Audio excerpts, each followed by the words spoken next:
ಮಳೆಯ ನಂತರ ಮುಂಬೈನ ಬೀದಿಗಳು ನೀರಿನಿಂದ ಆವೃತವಾಗಿದ್ದವು. ಅವರಿಬ್ಬರು ಶಾಪಿಂಗ್ ಮಾಲ್ನಿಂದ ಹೊರಟು ಹತ್ತಿರದ ರೆಸ್ಟೋರೆಂಟ್ಗೆ ಹೋದರು. ಅವರ ಕೈಯಲ್ಲಿ ದೊಡ್ಡ ಶಾಪಿಂಗ್ ಬ್ಯಾಗ್ಗಳಿದ್ದವು ಮತ್ತು ಅವರ ಮುಖಗಳಲ್ಲಿ ಉತ್ಸಾಹ ಸ್ಪಷ್ಟವಾಗಿತ್ತು. ಮೇಘಬುದ್ದು, ಬೇಗ ಓಡಿ ಬಾ, ಮತ್ತೆ ಮಳೆ ಬರಲು ಪ್ರಾರಂಭಿಸ್ತಿದೆ. ಜರ್ನೀಶ್ ಅವಳನ್ನು ಗದರಿಸಿದಳು. ನಿಜ ಹೇಳಬೇಕಂದ್ರೆ ನೀನೊಬ್ಳು ಹಳೆ ಮುದುಕಿ. ಇದು ತುಂಬ ಸುಂದರವಾದ ಹವಾಮಾನ ಮತ್ತು ನಾನು ಈ ಮಳೆಯಲ್ಲಿ ನೆನೆಯಲು ಬಯಸುತ್ತೇನೆ. ಮೇಘ ನಂಬಲಾಗದಷ್ಟು ಉತ್ಸುಕಳಾಗಿದ್ದಳು. ಜರ್ನಿಶ್ ಅವಳ ತೋಳನ್ನು ಬಿಗಿಯಾಗಿ ಹಿಡಿದು ರೆಸ್ಟೋರೆಂಟ್ ಒಳಗೆ ಹೋದಳು. ಆದರೆ ಅವರು ಒಳಗೆ ಹೋದಾಗಲೂ ಅವರ ಕೂದಲು ಮತ್ತು ಭುಜಗಳು ಸಂಪೂರ್ಣವಾಗಿ ಒದ್ದೆಯಾಗಿದ್ದವು. ಅವಳು ಬೇಗನೆ ತನ್ನ ಬ್ಯಾಗ್ನಿಂದ ಕರವಸ್ತ್ರವನ್ನು ತೆಗೆದುಕೊಂಡು ತನ್ನ ಭುಜಗಳು ಮತ್ತು ಕುತ್ತಿಗೆಯನ್ನು ಒರೆಸಿದಳು. ಅವಳು ತುಂಬ ತಣ್ಣಗಾಗಿದ್ದಳು. ಅವಳಿಗೆ ಮಳೆಯೆಂದರೆ ಅಲರ್ಜಿ ಇತ್ತು, ಆದರೆ ಮೇಘಾಳಿಗೆ ಅಷ್ಟೇ ಅದರ ಗೀಳಿತ್ತು. ಸರಿ, ಈಗ ನಿನ್ನ ಮನಸ್ಥಿತಿಯನ್ನು ಸುಧಾರಿಸ್ಕೊ. ನೀನು ತುಂಬ ಬೇಜಾರಲ್ಲಿರುವಂತೆ ಕಾಣ್ತಿದ್ಯಾ. ನನ್ನ ಅಣ್ಣ ಬಂದಾಗ ಅವನು ಏನು ಯೋಚಿಸ್ತಾನೆ? ಈ ಹುಡುಗಿಗೆ ನನ್ನ ಭೇಟಿಯ ಬಗ್ಗೆ ಸಂತೋಷ ಇಲ್ವಾ? ಮೇಘ ನಕಲಿ ಅಸಮಾಧಾನದಿಂದ ಅವಳನ್ನು ನೋಡಿ ಹೇಳಿದಳು. ನಿನ್ನ ಅಣ್ಣ ಬರುವುದಕ್ಕೆ ನಾನ್ಯಾಕೆ ಸಂತೋಷ ಪಡಬೇಕು? ಅವನು ಫ್ರಾನ್ಸ್ನಿಂದ ನನಗೆ ಯಾವ ಐಫೆಲ್ ಟವರ್ ತರ್ತಿದ್ದಾನೆ? ಅವಳು ತನ್ನ ಒದ್ದೆಯಾದ ಕೂದಲಿನ ಮೂಲಕ ಕೈಯನ್ನು ಓಡಿಸುತ್ತಾ ಕೇಳಿದಳು. ಆಗ ಮೇಘ ನಕ್ಕಳು. ಅವನು ಬಾಲ್ಯದಲ್ಲಿ ನಿನ್ನ ವಿದ್ಯಾರ್ಥಿಯಾಗಿದ್ದ. ಅವನ ಆಗಮನದ ಬಗ್ಗೆ ನೀನು ಸ್ವಲ್ಪ ಉತ್ಸುಕಳಾಗಿರಬೇಕು. ಏನಿಲ್ಲ ಅಂದರೂ ಅವನು ನಿನ್ಗಿಂತ ಜಾಸ್ತಿ ಯಶಸ್ವಿಯಾಗಿದ್ದಾನೆ. ಅವಳು ಒಂದು ಕಣ್ಣು ಮಿಟಿಕಿಸುತ್ತಾ ಹೇಳಿದಳು. ನಿಜ, ಅವನಿಗೆ ನನ್ನಂಥ ಶಿಕ್ಷಕಿ ಮೊದಲೇ ಸಿಕ್ಕಿದ್ರಿಂದ ಅವನು ಯಶಸ್ವಿಯಾಗಿದ್ದಾನೆ. ಅವಳು ತನ್ನ ಇಲ್ಲದ ಕಾಲರನ್ನು ಅಲ್ಲಾಡಿಸುತ್ತಾ ಹೇಳಿದಳು. ನಂತರ ಇಬ್ಬರು ನಕ್ಕರು. ಆ ಸಮಯದಲ್ಲಿ ರೆಸ್ಟೋರೆಂಟ್ ಒಳಗೆ ಯಾರೋ ಕಾಣಿಸಿಕೊಂಡರು. ಅವನು 6 ಅಡಿಗಿಂತ ಹೆಚ್ಚು ಎತ್ತರವಾಗಿದ್ದನು. ಕೈಗಳಲ್ಲಿ ವರ್ಣರಂಜಿತ ಬ್ಯಾಂಡ್ಗಳೊಂದಿಗೆ ಟೀ ಶರ್ಟ್ ಧರಿಸಿದ್ದನು ಮತ್ತು ಮೊಣಕಾಲುಗಳಲ್ಲಿ ಹರಿದ ಕಂದು ಜೀನ್ಸ್ ಧರಿಸಿದ್ದನು. ಅವನು ಮುಂದೆ ನಡೆದನು. ಬೆರಳುಗಳು ಅವನ ಭುಜದ ಉದ್ದದ ಕೂದಲಿನಲ್ಲಿ ಸಿಕ್ಕಿಕೊಂಡವು. ಅವನು ಶಿಳ್ಳೆ ಹೊಡೆದು ಸುತ್ತಲೂ ನೋಡಿದನು. ಅವನು ಗ್ರೀಕ್ ದೇವರಂತೆ ಕಾಣುತ್ತಿದ್ದನು, ಒಂದು ನಿರ್ಜೀವ ಕಲ್ಲಿನ ಪ್ರತಿಮೆಯನ್ನು ಹೊಸದಾಗಿ ಜೀವಂತಗೊಳಿಸಿದಂತೆ. ಈಗ ತನ್ನ ಕಡೆಗೆ ಬೀಳುತ್ತಿದ್ದ ಎಲ್ಲ ಮೆಚ್ಚುಗೆಯ ನೋಟಗಳನ್ನು ನಿರ್ಲಕ್ಷಿಸಿ ಅವನು ಅವರಿಬ್ಬರು ಕುಳಿತಿದ್ದ ಮೂಲೆಯಲ್ಲಿರುವ ಮೇಜಿನ ಕಡೆಗೆ ನಡೆದನು. ವಾಹ್, ಎಂಥ ಸುಂದರ ಯುವಕ! ಪಕ್ಕದ ಬೆಂಚಿನಲ್ಲಿ ಕುಳಿತಿದ್ದ ಹುಡುಗಿಯರು ಉತ್ಸಾಹದಿಂದ ಹೇಳ್ತಿದ್ರು. ಬೇರೆ ಪ್ರಪಂಚದ ಜೀವಿಯೊಂದು ಆಕಸ್ಮಿಕವಾಗಿ ನಮ್ಮ ಗ್ರಹಕ್ಕೆ ಬಂದಿಳಿದಂತೆ ಇನ್ನೊಬ್ಬಳು ಹೇಳಿದಳು. ಮೇಘ ಒಂದು ಕ್ಷಣ ಸುತ್ತಲೂ ನೋಡಿ ಸಣ್ಣದಾಗಿ ಕಿರುಚಾಡಿದಳು. ಜರ್ನಿಶ್ ಗಾಬರಿಗೊಂಡು ಹಿಂದೆ ತಿರುಗಿ ನಂತರ ಕಣ್ಣು ಮಿಟುಕಿಸಲು ಮರೆತಳು. ಅವನು ಬಂದಿದ್ದನು. ಏನೂ ಯೋಚಿಸದೆ ಮೇಘ ಎದ್ದು ಅವನನ್ನು ತಬ್ಬಿಕೊಳ್ಳಲು ಓಡಿದಳು ಮತ್ತು ಅವನು ಅವಳ ಕೂದಲಿನ ಮೂಲಕ ತನ್ನ ಬೆರಳುಗಳನ್ನು ಓಡಿಸಿದನು. ಹತ್ತಿರದಲ್ಲಿ ಕುಳಿತಿದ್ದ ಹುಡುಗಿಯರು ಈಗ ಮೇಘಾಳತ್ತ ಉತ್ಸಾಹದಿಂದ ನೋಡುತ್ತಿದ್ದರು. ಖಂಡಿತವಾಗಿಯೂ ಇವಳು ಅವನ ಗೆಳತಿಯಾಗಿರಬೇಕು. ಅವಳವನನ್ನು ತಬ್ಬಿಕೊಂಡಿದ್ದನ್ನು ನೋಡಿ ಅವರು ಪರಸ್ಪರ ಪಿಸುಗುಟ್ಟಿದರು. ಆದರೆ ಜರ್ನಿಶ್ ತನ್ನ ಕುರ್ಚಿಯ ಮೇಲೆ ಕುಳಿತಿದ್ದಳು. ತುಟಿಗಳಲ್ಲಿ ಮೃದುವಾದ ನಗುವಿನೊಂದಿಗೆ ಅವರಿಬ್ಬರನ್ನು ನೋಡುತ್ತಿದ್ದಳು. ಏರ್ಪೋರ್ಟ್ನಿಂದ ನನ್ನ ಅಣ್ಣ ಮನೆಗೆ ಬರುತ್ತಾನೆ. ಅವನು ಸ್ವಲ್ಪ ವಿಶ್ರಾಂತಿ ತೆಗೆದುಕೊಳ್ಳಲಿ ಅಂತ ಯೋಚಿಸೋದ್ರ ಬದಲು ನೀನು ನನ್ನನ್ನು ಇಲ್ಲಿಗೆ ಕರೆದಿದ್ಯಾ ಎಂದು ಅವನು ಅವಳ ಹಣೆಯನ್ನು ಲಘುವಾಗಿ ಮುದ್ದಿಸುತ್ತಾ ಹೇಳಿದನು. ಮೇಘ ಅವನಿಂದ ಬೇರ್ಪಟ್ಟು ಮುಗುಳ್ನಕ್ಕಳು. ನಾವು ಮನೆಗೆ ಹೋಗೋಣ, ಅದಕ್ಕೇನು ಆತುರ? ನೀನು ಮೊದಲು ನನ್ನನ್ನು ಭೇಟಿಯಾಗಬೇಕು ಅಂತ ನಾನು ಬಯಸಿದ್ದೆ. ನನ್ನ ಮುದ್ದು ಅಣ್ಣ, ಕಳೆದ 5 ವರ್ಷಗಳಿಂದ ನಾನು ನಿನ್ನನ್ನು ಎಷ್ಟು ಮಿಸ್ ಮಾಡಿಕೊಂಡಿದ್ದೇನೆ ಅಂತ ನಿನಗೆ ತಿಳಿದಿದ್ಯಾ? ನಾನು ಪ್ರತಿದಿನ ವಿಡಿಯೋ ಕರೆಗಳಲ್ಲಿ ನಿನ್ನೊಂದಿಗೆ ಮಾತನಾಡ್ತಿದ್ದಲ್ವಾ? ಮತ್ತೀಗ ನಾನು ಇಲ್ಲಿದ್ದೇನೆ, ನಾನೆಲ್ಲಿಗೂ ಹೋಗ್ತಿಲ್ಲ. ಅವನು ಅವಳನ್ನು ತನ್ನ ಕಡೆಗೆ ಎಳೆದುಕೊಂಡು ಮುಂದೆ ಹೋದನು. ಜರ್ನಿಶ್ ಎದ್ದು ನಿಂತಳು ಮತ್ತು ಅವರ ಕಣ್ಣುಗಳು ಒಂದು ಕ್ಷಣ ಭೇಟಿಯಾದವು. ನಮಸ್ತೆ, welcome to India mister Karthik, ಜರ್ನಿಶ್ ನಗುತ್ತಾ ಹೇಳಿದಳು. ಒದ್ದೆಯಾದ ಕೂದಲಿನ ಚಿನ್ನದ ಕಣ್ಣಿನ ಹುಡುಗಿಯನ್ನು ಮೆಚ್ಚುಗೆಯಿಂದ ನೋಡುತ್ತಿದ್ದ ಅವನಿಗೆ ಇದ್ದಕ್ಕಿದ್ದಂತೆ ಎಚ್ಚರವಾಯಿತು. ಹೋ, ನೀವು ಮೊದಲಿಗಿಂತ ಹೆಚ್ಚು ಸುಂದರವಾಗಿದ್ದೀರಿ. ನಿಮ್ಮನ್ನು ಭೇಟಿಯಾಗಿ ಸಂತೋಷವಾಯಿತು ಅಂತ ಹೇಳಿದಾಗ ಜರ್ನಿಶ್ ಮೃದುವಾಗಿ ಮುಗುಳ್ನಕ್ಕಳು. ಈಗ ನೀನು ನಿನ್ನ ಹೊಗಳಿಕೆಯನ್ನು ನನ್ನಿಂದ ಕೇಳಲು ಬಯಸ್ತೀಯಾ? ಆದರೆ ನಾನು ಹೊಗಳೋದಿಲ್ಲ. ಅವಳು ತಮಾಷೆಯಾಗಿ ಭುಜ ಕುಗ್ಗಿಸಿ ತನ್ನ ಕುರ್ಚಿಯನ್ನು ಹಿಂದಕ್ಕೆ ಎಳೆದುಕೊಂಡು ಕುಳಿತಳು. ಮೇಘ ಮತ್ತು ಕಾರ್ತಿಕ್ ಕೂಡ ತಮ್ಮ ಕುರ್ಚಿಗಳಲ್ಲಿ ಕುಳಿತರು. ಅಣ್ಣ ನೋಡು, ನಾವು ನಿನಗಾಗಿ ತುಂಬ ಅದ್ಭುತವಾದ ಉಡುಗೊರೆಗಳನ್ನು ಖರೀದಿಸಿದ್ದೇವೆ. ಇಂದು ರಾತ್ರಿ ನಾವು ಮನೆಯಲ್ಲಿ ಸ್ವಾಗತಕೂಟವನ್ನು ನಡೆಸ್ತಿದ್ದೇವೆ. ನಾವು ತುಂಬ ಆನಂದಿಸುತ್ತೇವೆ ಮತ್ತು ಹಳೆಯ ದಿನಗಳನ್ನು ನೆನಪಿಸಿಕೊಳ್ಳೋಣ. ಮೇಘ ತುಂಬ ಸಂತೋಷದಿಂದ ಹೇಳಿದಳು. ಸರಿ, ನೀವಿಬ್ರು ನನಗಾಗಿ ಏನು ಖರೀದಿಸಿದ್ದೀರಿ ಅಂತ ನನಗೆ ತಿಳಿಸಿ. ಅವನು ಬಹಳ ಉತ್ಸಾಹದಿಂದ ಕೇಳಿದನು. ಮೇಘ ಎಲ್ಲ ಉಡುಗೊರೆಗಳನ್ನು ಮೇಜಿನ ಕೆಳಗೆ ಮರೆ ಮಾಡಿದಳು. ನೀವು ಮನೆಗೆ ಬಂದಾಗ ನೀವು ನೋಡುತ್ತೀರಿ. ನಾವು ಚೆನ್ನಾಗಿ ಊಟ ಮಾಡಿದ ನಂತರ ಬೇಗ ಮನೆಗೆ ಹೋಗೋಣ. ಇಲ್ಲದಿದ್ದರೆ ಅಪ್ಪ ಮತ್ತು ಅಮ್ಮ ಕೂಡ ಇಲ್ಲಿರ್ತಾರೆ. ಪ್ರತಿ ಕ್ಷಣವೂ ಸಿಹಿ ನೆನಪಿನಿಂದ ತುಂಬಿರುವಂತೆ ಜರ್ನಿಶ್ ಅವರ ತಮಾಷೆಗೆ ಮುಗುಳ್ನಕ್ಕಳು. ಜರ್ನಿಶ್, ಈಗ ನೀವೇನು ಮಾಡ್ತೀರಿ? ಅವಳ ಸೌಂದರ್ಯವನ್ನು ಮೆಚ್ಚುತ್ತಾ ಅವನು ಮತ್ತೆ ಅವಳ ಕಡೆಗೆ ತಿರುಗಿದನು. ಅವನ ಕಣ್ಣುಗಳಲ್ಲಿ ಮಿತಿಯಿಲ್ಲದ ಕಿಡಿಗೇಡಿತನವಿತ್ತು. ಜರ್ನಿಶ್ ಈಗ ವಿಶ್ವವಿದ್ಯಾಲಯದಲ್ಲಿ ಕಲಿಸ್ತಾಳೆ, ಇಂಗ್ಲಿಷ್ ಸಾಹಿತ್ಯ. ಜರ್ನಿಶ್ ಬದಲಿಗೆ ಮೇಘ ಉತ್ತರಿಸಿದಳು. Wow, interesting. ನೀವಿನ್ನೂ ಕಲಿಸ್ತೀರಿ ಮತ್ತು ನಿಮ್ಮ ವಿದ್ಯಾರ್ಥಿಗಳ ಕಿವಿಗಳನ್ನು ಎಳೆಯುತ್ತೀರಿ ಅಲ್ವಾ? ನನ್ನ ಕಿವಿಗಳನ್ನು ಎಳೆದು ಉದ್ದ ಮಾಡಿದಂತೆ ಅವನು ನಗುತ್ತಾ ಹೇಳಿದನು. ಜರ್ನಿಶ್ನ ಕಣ್ಣುಗಳು ಅನೈಚ್ಛಿಕವಾಗಿ ಅವನ ದೊಡ್ಡ ಕಿವಿಗಳ ಮೇಲೆ ಬಿದ್ದವು ಮತ್ತು ಅವಳ ತುಟಿಗಳಲ್ಲಿ ಒಂದು ನಗು ಮೂಡಿತು. ಅವಳು ಕೂಡ ನಕ್ಕಳು.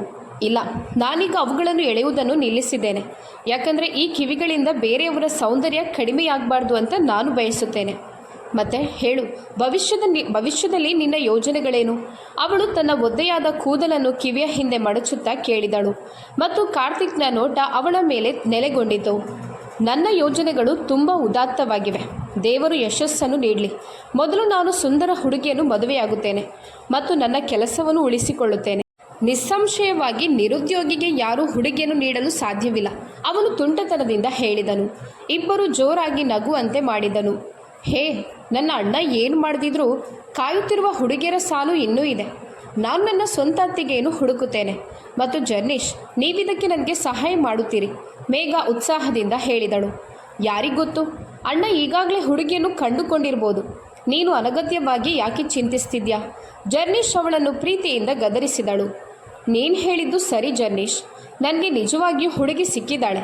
ಅವನವಳನ್ನು ತೀವ್ರವಾಗಿ ನೋಡುತ್ತಾ ಹೇಳಿದನು. ಮೇಘಾಳ ಮುಖ ಒಂದು ಕ್ಷಣ ಕಳೆಗುಂದಿತು. ನನಗೆ ಆ ಹುಡುಗಿ ಇಷ್ಟವಾಗದಿದ್ದರೆ ನಾನು ಆ ಮದುವೆ ನಡೆಯಲು ಬಿಡೋದಿಲ್ಲ. ಅವಳು ತಕ್ಷಣ ಜಗಳವಾಡುವ ಮನಸ್ಥಿತಿಗೆ ಹೋದಳು. Okay, done. ನೀನು ಖಂಡಿತವಾಗಿಯೂ ಆ ಹುಡುಗಿಯನ್ನು ಇಷ್ಟಪಡುವೆ, ನಾನು ಭರವಸೆ ನೀಡುತ್ತೇನೆ. ಈಗ ಬೇಗ ಊಟ ಮಾಡಿ ಮನೆಗೆ ಹೋಗೋಣ. ಅವನು ಹೀಗೆ ಹೇಳುತ್ತಾ ಮುಗುಳ್ನಕ್ಕನು ಮತ್ತು ಎಲ್ಲರೂ ಆತುರದಿಂದ ಊಟ ಮುಗಿಸಿದರು. ಜರ್ನಿಶ್ ಎದ್ದು ತನ್ನ ಚೀಲವನ್ನು ಭುಜದ ಮೇಲೆ ಹಾಕಿ ವಿಶ್ ಮಾಡಿ ಹೊರಟಳು. ಅವಳು ಅನುಗ್ರಹ ವಿಲ್ಲಾವನ್ನು ಪ್ರವೇಶಿಸಿದಳು. ಆಕಾಶವು ಈಗ ಸಂಪೂರ್ಣವಾಗಿ ತೆರವುಗೊಂಡಿತ್ತು. ಮೇಘಾವಳಿಗೆ ಊಟದ ಕೂಟಕ್ಕೆ ಬರಲು ದೃಢವಾಗಿ ಸೂಚಿಸಿದ್ದಳು. ಅವಳು ಲಾಂಜ್ಗೆ ಪ್ರವೇಶಿಸಿದಾಗ ಶಾರದಮ್ಮ ಅಡುಗೆ ಮನೆಯಿಂದ ಹೊರಬರುತ್ತಿದ್ದರು. ಹೋ, ನನ್ನ ಮಗಳು ಬಂದ್ಯಾ? ನೋಡು, ನೀನು ಈ ಮಳೆಯಲ್ಲಿ ಯಾಕೆ ಹೊರಗೆ ಹೋಗಬೇಕಿತ್ತು? ಈಗ ಅನಾರೋಗ್ಯಕ್ಕೆ ಒಳಗಾಗುವೆ ಎಂದು ಅವರು ತನ್ನ ಮಗಳ ಬಗ್ಗೆ ಚಿಂತೆಗೊಂಡು ಹೇಳಿದರು. ಜರ್ನಿಶ್ ಅವರನ್ನು ನೋಡಿ ಮುಗುಳ್ನಕ್ಕಳು. ಅಮ್ಮ, ನೆರೆಹೊರೆಯವರಿಗೂ ಕೆಲವು ಹಕ್ಕುಗಳಿವೆ ಮತ್ತು ಮೇಘ ನನ್ನ ಒಳ್ಳೆಯ ಸ್ನೇಹಿತೆ. ಅವಳೊಂದಿಗೆ ಹೋಗೋದು ಅಗತ್ಯವಾಗಿತ್ತು. ಮತ್ತೆ ಅಮ್ಮ, ಅವರು ಇಂದು ರಾತ್ರಿ ನಮ್ಮನ್ನು ಪಾರ್ಟಿಗೆ ಆಹ್ವಾನಿಸಿದ್ದಾರೆ. ಕಾರ್ತಿಕ್ ಆಗಮನದ ಸಂಭ್ರಮದಲ್ಲಿ ಪಾರ್ಟಿ ಆಯೋಜಿಸಿದ್ದಾರೆ. ನೀವು ಸಿದ್ಧರಾಗಿ, ಅಪ್ಪನಿಗೂ ಹೇಳಬೇಕು. ಹೌದು, ನಾವು ಖಂಡಿತವಾಗಿಯೂ ಹೋಗಬೇಕು. ಕಾರ್ತಿಕ್ ಬಹಳ ಸಮಯದ ನಂತರ ಹಿಂತಿರುಗಿದ್ದಾನೆ. ಅವನೀಗ ದೊಡ್ಡವನಾಗಿರಬೇಕು. ಅವನು ತುಂಬ ಚೇಷ್ಟೆಯ ಮಗುವಾಗಿದ್ದ. ಇಡೀ ದಿನ ನಮ್ಮ ಮನೆಯಲ್ಲೇ ಇರುತ್ತಿದ್ದ ಮತ್ತು ಯಾವಾಗಲೂ ನಿನ್ನ ಸುತ್ತಲೂ ಓಡಾಡ್ತಿದ್ದ ಎಂದು ಅವರು ಹಿಂದಿನದನ್ನು ನೆನಪಿಸಿಕೊಂಡು ಮುಗುಳ್ನಕ್ಕರು. ಜರ್ನಿಶ್ನ ತುಟಿಗಳಲ್ಲಿಯೂ ಮೃದುವಾದ ನಗು ಅರಳಿತು. ಹೌದು, ಅವನೀಗ ನಿಜವಾಗಿಯೂ ಬೆಳೆದಿದ್ದಾನೆ. ಅವನು ನನಗಿಂತ 5 ವರ್ಷ ಚಿಕ್ಕವನಲ್ವಾ? ಅವಳು ಸಂಪೂರ್ಣವಾಗಿ ಕಳೆದು ಹೋದ ಸ್ವರದಲ್ಲಿ ಹೇಳಿದಳು. ಹೌದು ಚಿನ್ನ, ನೀನು ತುಂಬ ಸುಂದರವಾಗಿದ್ಯಾ. ನೀನಿನ್ನು 20 ವರ್ಷದ ಹುಡುಗಿಯಂತೆ ಇದೆಯಾ. ನೀನೇನು 29 ವರ್ಷದ ಹುಡುಗಿ ಥರ ಅಲ್ಲ ಎಂದು ಹೇಳಿ ಶಾರದಮ್ಮ ಅವಳ ಮುಖವನ್ನು ಹಿಡಿದು ನಗುತ್ತಾ, ಈಗ ನಿನಗೆ ಮದುವೆ ಮಾಡಿಸೋ ಸಮಯ ಬಂದಿದೆ ಎಂದರು. ಜಯಕ್ಕ ಈ ವಾರಾಂತ್ಯದಲ್ಲಿ ಬರ್ತಿದ್ದಾರಂತೆ. ನನಗೆ ಕರೆ ಮಾಡಿದರು. ಅವರು ನಿನ್ನನ್ನು ನೋಡಲು ಬರ್ತಿದ್ದಾರೆ. ಹುಡುಗ ತುಂಬ ಒಳ್ಳೆಯ ಕುಟುಂಬದ ಒಬ್ಬನೇ ಮಗ, ಉದ್ಯಮಿ ಬೇರೆ, ಕೋಟಿಗಟ್ಟಲೆ ಸಂಪತ್ತಿನ ಮಾಲೀಕ. ಮತ್ತು ಈ ಬಾರಿ ನಿನ್ನಿಂದ ನೋ ಎಂಬ ಶಬ್ದ ಬರಲೇಬಾರ್ದು. ಸರಿ, ಹೋಗು, ಈಗ ಫ್ರೆಶ್ ಆಗಿ ಬಾ. ಅವಳು ತಲೆಯಾಡಿಸಿ ಮೆಟ್ಟಿಲುಗಳನ್ನು ಹತ್ತಿದಳು.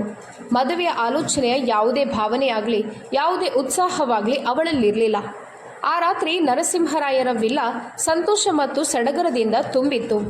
ಅವರ ಮಗ ಸಿವಿಲ್ ಇಂಜಿನಿಯರಿಂಗ್ ಪದವಿ ಮುಗಿಸಿ ಫ್ರಾನ್ಸ್ನಿಂದ ಹಿಂತಿರುಗಿದ್ದ. ಎಲ್ಲರ ಮುಖಗಳು ಹೆಮ್ಮೆಯಿಂದ ಹೊಳೆಯುತ್ತಿದ್ದವು. ಅತಿಥಿಗಳು ಆಗಲೇ ಬರಲು ಪ್ರಾರಂಭಿಸಿದ್ದರು. ಮನೆಯ ದೊಡ್ಡ ಹುಲ್ಲುಹಾಸಿನ ಮೇಲೆ ಭವ್ಯವಾದ ಪಾರ್ಟಿ ನಡೆಯುತ್ತಿತ್ತು. ಕಾರ್ತಿಕ್ ದುಬಾರಿ ಸೂಟ್ ಧರಿಸಿದ್ದ. ಅವನ ಕೂದಲನ್ನು ಅಚ್ಚುಕಟ್ಟಾಗಿ ಹಿಂದಕ್ಕೆ ಸರಿಸಿ ಕಡಿಮೆ ಪೋನಿಟೇಲ್ನಲ್ಲಿ ಕಟ್ಟಲಾಗಿತ್ತು. ಅವನ ಆಳವಾದ ಕಪ್ಪು ಕಣ್ಣುಗಳು ಇನ್ನೂ ಬರದ ಯಾರನ್ನಾದರೂ ನಿರಂತರವಾಗಿ ಹುಡುಕುತ್ತಿದ್ದವು. ಅವನ ಹೃದಯದ ಬದಲಾಗುತ್ತಿರುವ ಸ್ಥಿತಿಯಿಂದ ಅವನು ಹೆಚ್ಚು ಹೆಚ್ಚು ತೊಂದರೆಗೊಳಗಾಗುತ್ತಿದ್ದನು. ಅದು ಜಾರ್ನಿಷ್. ಅವನಿಗೆ ಬಾಲ್ಯದಿಂದಲೂ ಪರಿಚಿತೆಯಾಗಿದ್ದ ಅವನ ನೆರೆಯವಳು ಆಗಿದ್ದಳು. ಒಮ್ಮೆ ಅವನ ಶಿಕ್ಷಕಿಯಾಗಿದ್ದ ಅವಳು ಮೊದಲಿನಿಂದಲೂ ಅವನಿಗೆ ತುಂಬ ಹತ್ತಿರವಾಗಿದ್ದಳು. ಅವಳು ಯಾವಾಗಲೂ ಅವನೊಂದಿಗೆ ಇರುತ್ತಿದ್ದಳು. ಅವನ ಕಿಡಿಗೇಡಿತನವನ್ನು ನೋಡಿ ನಗುತ್ತಿದ್ದಳು ಮತ್ತು ಅವನು ಅವಳನ್ನು ತುಂಬ ಕೀಟಲೆ ಮಾಡುವಾಗ ಪ್ರೀತಿಯಿಂದ ಅವನ ಕಿವಿಗಳನ್ನು ಎಳೆಯುತ್ತಿದ್ದಳು. ಅವನ FSC ನಂತರ ಅವನು ಫ್ರಾನ್ಸ್ಗೆ ಹೋದಾಗ ಅವರು 5 ವರ್ಷಗಳ ಕಾಲ ಒಬ್ಬರನ್ನೊಬ್ಬರು ನೋಡಿರಲಿಲ್ಲ. ಈಗ ಅವನು ಹಿಂದಿರುಗಿದಾಗ ಅವನು ಹಲವು ವರ್ಷಗಳ ನಂತರ ಜಾರ್ನಿಷನ್ನು ನೋಡಿದನು. ಅವಳು ಹಿಂದೆಂದಿಗಿಂತಲೂ ಹೆಚ್ಚು ಸುಂದರ, ಪ್ರಬುದ್ಧ ಮತ್ತು ಆಕರ್ಷಕವಾಗಿ ಕಾಣುತ್ತಿದ್ದಳು. ಅಂದಿನಿಂದಲೇ ಅವನ ಹೃದಯವು ಯಾವುದೋ ಒಂದು ಅವಾಚ್ಯ ಭಾವನೆಯಿಂದ ಆಕರ್ಷಿತವಾಗಿತ್ತು. ಅವನ ಹೃದಯವು ಜಾರ್ನಿಷ್ಗಾಗಿ ಹಾತೊರೆಯಲು ಪ್ರಾರಂಭಿಸಿತ್ತು. ಮೊದಲ ಬಾರಿಗೆ ಅವನಿಗೆ ಅಂತಹ ಒಂದು ಅಶಾಂತಿ, ಅಂತಹ ಒಂದು ಅಪರಿಚಿತ ಸಂಚಲನವನ್ನು ಅನುಭವವಾಯಿತು. ಅವನು ತನ್ನ ಕೋಣೆಯ ಬಾಲ್ಕನಿಯಲ್ಲಿ ನಿಂತು ಎದುರಿನ ಮನೆಯ ಕಡೆಗೆ ನೋಡುತ್ತಿದ್ದನು. ಜಾರ್ನಿಷ್ನ ಕೋಣೆಯು ಮೇಲ್ಮಹಡಿಯಲ್ಲಿತ್ತು, ಆದರೆ ಕಿಟಕಿಗಳು ಮುಚ್ಚಿದ್ದವು. ಅವಳಿನ್ನೂ ಯಾಕೆ ಬಂದಿಲ್ಲ? ಅವನು ಆತಂಕದಿಂದ ಯೋಚಿಸಿದನು. ಹೇ ಅಣ್ಣ, ನೀನಿಲ್ಲಿ ಏನು ಮಾಡ್ತಿದ್ಯಾ? ಎಲ್ಲ ಅತಿಥಿಗಳು ನಿನಗಾಗಿ ಕೆಳಗೆ ಕಾಯ್ತಿದ್ದಾರೆ. ನಮ್ಮ ಕುಟುಂಬದಿಂದ ಮತ್ತು ಕುಟುಂಬದ ಹೊರಗಿನ ಅನೇಕ ಸುಂದರ ಹುಡುಗಿಯರು ಈಗಾಗಲೇ ಕೆಳಗೆ ಬಂದಿದ್ದು ನಿನಗೆ ತಿಳಿದಿದ್ಯಾ? ಮೇಘ ತುಂಟತನದಿಂದ ಅವನನ್ನು ಕೀಟಲೆ ಮಾಡಿದಳು. ಕಾರ್ತಿಕ್ ಮೃದುವಾಗಿ ಮುಗುಳ್ನಕ್ಕು ಅವಳ ಕೂದಲಿನ ಜಡೆಯನ್ನ ಎಳೆದು ಅದನ್ನು ಹಾಳು ಮಾಡಿದನು. ಮತ್ತು ನಿನ್ನ ಆ ಆತ್ಮೀಯ ಸ್ನೇಹಿತೆ ಇನ್ನೂ ಬಂದಿಲ್ಲ ಎಂದು ಅವನು ಸಾಂದರ್ಭಿಕವಾಗಿ ಕೇಳಿದನು. ಜಾರ್ನಿಷ್ ಶೀಘ್ರದಲ್ಲೇ ಬರ್ತಾಳೆ, ನೀನು ಬೇಗನೆ ಎದ್ದು ಕೆಳಗೆ ಬಾ ಎಂದು ಮೇಘ ನಗುತ್ತಾ ಅವನ ತೋಳನ್ನು ಹಿಡಿದು ಕೆಳಕ್ಕೆ ಕರೆದೊಯ್ದಳು. ಕಾರ್ತಿಕ್ನ ಹೃದಯ ಇನ್ನೂ ನಡುಗುತ್ತಿತ್ತು. ಅವನ ಹೃದಯದ ಪ್ರತಿಯೊಂದು ಬಡಿತವೂ ಅವಳ ಹೆಸರನ್ನೇ ಕರೆಯುತ್ತಿದ್ದಂತೆ. ಅವನು ಅಂಗಳಕ್ಕೆ ಕಾಲಿಟ್ಟ ತಕ್ಷಣ ಮುಂಭಾಗದಿಂದ ಅವಳು ಬರುತ್ತಿರುವುದನ್ನು ನೋಡಿದನು. ಕುತ್ತಿಗೆ ಮತ್ತು ತೋಳುಗಳ ಮೇಲೆ ತಿಳಿ ಕಸೂತಿ ಹೊಂದಿರುವ ಕಪ್ಪು ಫ್ರಾಕ್ ಧರಿಸಿ ಅವಳ ಗಾಢ ಕಂದು ಕೂದಲು ಒಂದು ಬದಿಗೆ ಅಚ್ಚುಕಟ್ಟಾಗಿ ನಿಲ್ಲಿಸಲಾಗಿತ್ತು. ಅವಳು ದೂರದಿಂದ ಅವನನ್ನು ನೋಡಿ ಮುಗುಳ್ನಕ್ಕಳು. ಶಾರದಮ್ಮ ಮತ್ತು ಆನಂದರಾಯರು ಅವಳೊಂದಿಗೆ ಇದ್ದರು. ಅವರು ಕಾರ್ತಿಕ್ನಿಗೆ ಪ್ರೀತಿಯಿಂದ ಸ್ವಾಗತಿಸಿದರು. ಆದರೆ ಅವನ ನೋಟವು ನೇರವಾಗಿ ನಗುತ್ತಿದ್ದ ಜಾರ್ನಿಷ್ ಮೇಲೆಯೇ ಕೇಂದ್ರೀಕೃತವಾಗಿತ್ತು. ಪಾರ್ಟಿ ಉತ್ತುಂಗಕ್ಕೇರಿತು. ಎಲ್ಲರೂ ಸಂತೋಷದಲ್ಲಿ ಮುಳುಗಿದ್ದರು. ನಂತರ ಭೋಜನ ಬಡಿಸಲಾಯಿತು. ಎಲ್ಲ ಕುಟುಂಬಸ್ಥರು ಒಂದೇ ಮೇಜಿನ ಬಳಿ ಕುಳಿತು ಊಟ ಮಾಡಿದರು. ಕಾರ್ತಿಕ್ ಉದ್ದೇಶಪೂರ್ವಕವಾಗಿ ಜಾರ್ನಿಷ್ ಪಕ್ಕದ ಕುರ್ಚಿಯ ಮೇಲೆ ಕುಳಿತು ಅವಳ ತಟ್ಟೆಗೆ ಆಹಾರವನ್ನು ಬಡಿಸಲು ಪ್ರಾರಂಭಿಸಿದನು. ಜಾರ್ನಿಷ್ ಮುಗುಳ್ನಗುತ್ತಾ ಅವನಿಗೆ ಧನ್ಯವಾದ ಹೇಳಿದಳು. ಕಾರ್ತಿಕ್, ನೀನು ನಿಜವಾಗಿಯೂ ದೊಡ್ಡವನಾಗಿದ್ಯಾ. ನೀನು ನಮ್ಮ ಮನೆಗೆ ಬರ್ತಿದ್ದಾಗ ತುಂಬ ಚಿಕ್ಕವನಾಗಿದ್ದೆ. ಸಮಯ ಎಷ್ಟು ಬೇಗ ಕಳೆದಿದೆ ನೋಡು ಎಂದು ಆನಂದರಾಯರು ಹೇಳಿದಾಗ ಎಲ್ಲರೂ, ಹೌದು, ಅಣ್ಣನಿಗೆ ಈಗ ಮದುವೆಯ ವಯಸ್ಸಾಗಿದೆ. ಭಾರತಕ್ಕೆ ಬಂದ ಕೂಡಲೇ ಯಾರನ್ನೂ ಇಷ್ಟಪಟ್ಟಿದ್ದಾನೆ. ಹುಡುಗಿ ಯಾರು, ಅವಳು ಎಲ್ಲಿರ್ತಾಳೆ, ಅವನು ನಮಗೆ ಏನನ್ನೂ ಹೇಳ್ತಿಲ್ಲ. ಮೇಘ ತುಂಟತನದಿಂದ ಹೇಳಿದಳು. ಮತ್ತು ಕಾರ್ತಿಕ್ ಮುಗುಳ್ನಕ್ಕನು. ವಾವ್, ಅದು ಅದ್ಭುತವಾಗಿದೆ. ನಮ್ಮ ಜಾರ್ನಿಷ್ಗಾಗಿ ನಾವು ಈಗಾಗಲೇ ಒಂದು ಒಳ್ಳೆಯ ಜೋಡಿಯನ್ನು ಕಂಡುಕೊಂಡಿದ್ದೇವೆ. ಅವರು ಈ ವಾರ ಮದುವೆ ವಿಷಯ ಮಾತಾಡೋಕೆ ಬರ್ತಿದ್ದಾರೆ ಎಂದು ಶಾರದಮ್ಮ ಹೆಮ್ಮೆಯಿಂದ ಘೋಷಿಸಿದಾಗ ಎಲ್ಲರೂ ತಲೆಯಾಡಿಸಿದರು. ಆದರೆ ಕಾರ್ತಿಕ್ನ ಮುಖವು ಬಿಳಿಚಿಕೊಂಡಿತು. ಒಂದು ತುಣುಕು ಅವನ ಗಂಟಲಿಗೆ ಇಳಿಯಲಿಲ್ಲ. ಅವನು ಬೇಗನೆ ನೀರು ಕುಡಿದನು. ಜಾರ್ನಿಷ್ ತಲೆಬಾಗಿ ತಿನ್ನುತ್ತಲೇ ಇದ್ದಳು. ಅಣ್ಣ, ಈಗ ನೀನು ಆ ಹುಡುಗಿ ಯಾರು ಅಂತ ಹೇಳಬೇಕು ಎಂದಳು ಮೇಘ. ಅದ್ಯಾರು? ಗಾಡ್ ಪ್ರಾಮಿಸ್ ಹೇಳಬೇಕು. ನನ್ನ ಹೊಟ್ಟೆ ಇಷ್ಟು ದಿನ ಕುತೂಹಲದಿಂದ ಸುತ್ತುತ್ತಿದೆ. ನೋಡು, ಜಾರ್ನಿಷ್ ಈಗ ಮದುವೆ ಆಗ್ತಿದ್ದಾಳೆ. ನನ್ನ ಅಣ್ಣನೂ ಆದಷ್ಟು ಬೇಗ ಮದುವೆ ಆಗಬೇಕು ಅಂತ ನಾನು ಬಯಸುತ್ತೇನೆ.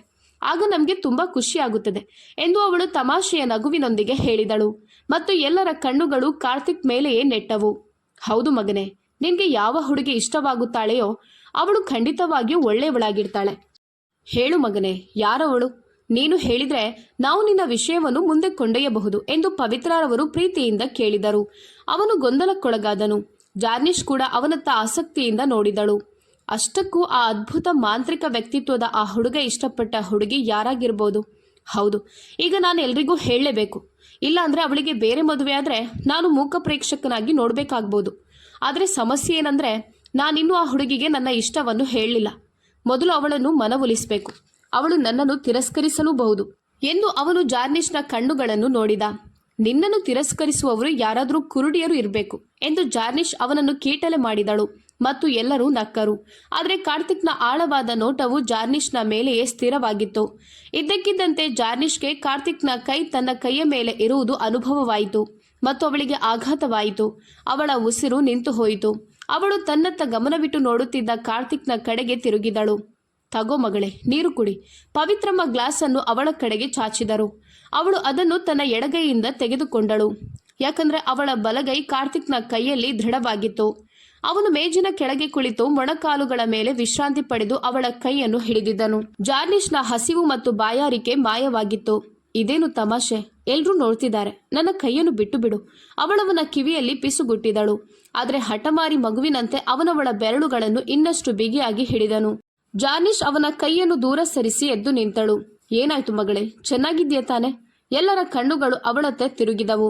ಅಮ್ಮ, ನಾನು ಬಾತ್ರೂಮ್ಗೆ ಹೋಗಿ ಬರುತ್ತೇನೆ ಎಂದಳು. ಅವಳು ಕೋಪದಿಂದ ಕಾರ್ತಿಕ್ನ ಕಡೆಗೆ ನೋಡಿ ಒಳಗೆ ಹೋದಳು. ಉಳಿದವರು ಊಟದಲ್ಲಿ ನಿರತರಾಗಿದ್ದರು. ನಾನೀಗ್ಲೇ ಬರುತ್ತೇನೆ ಎಂದ ಕಾರ್ತಿಕ್ ಎಲ್ಲರನ್ನೂ ಕ್ಷಮೆಯಾಚಿಸಿ ಊಟದ ಮೇಜಿನಿಂದ ಎದ್ದು ಒಳಗೆ ಹೋದನು.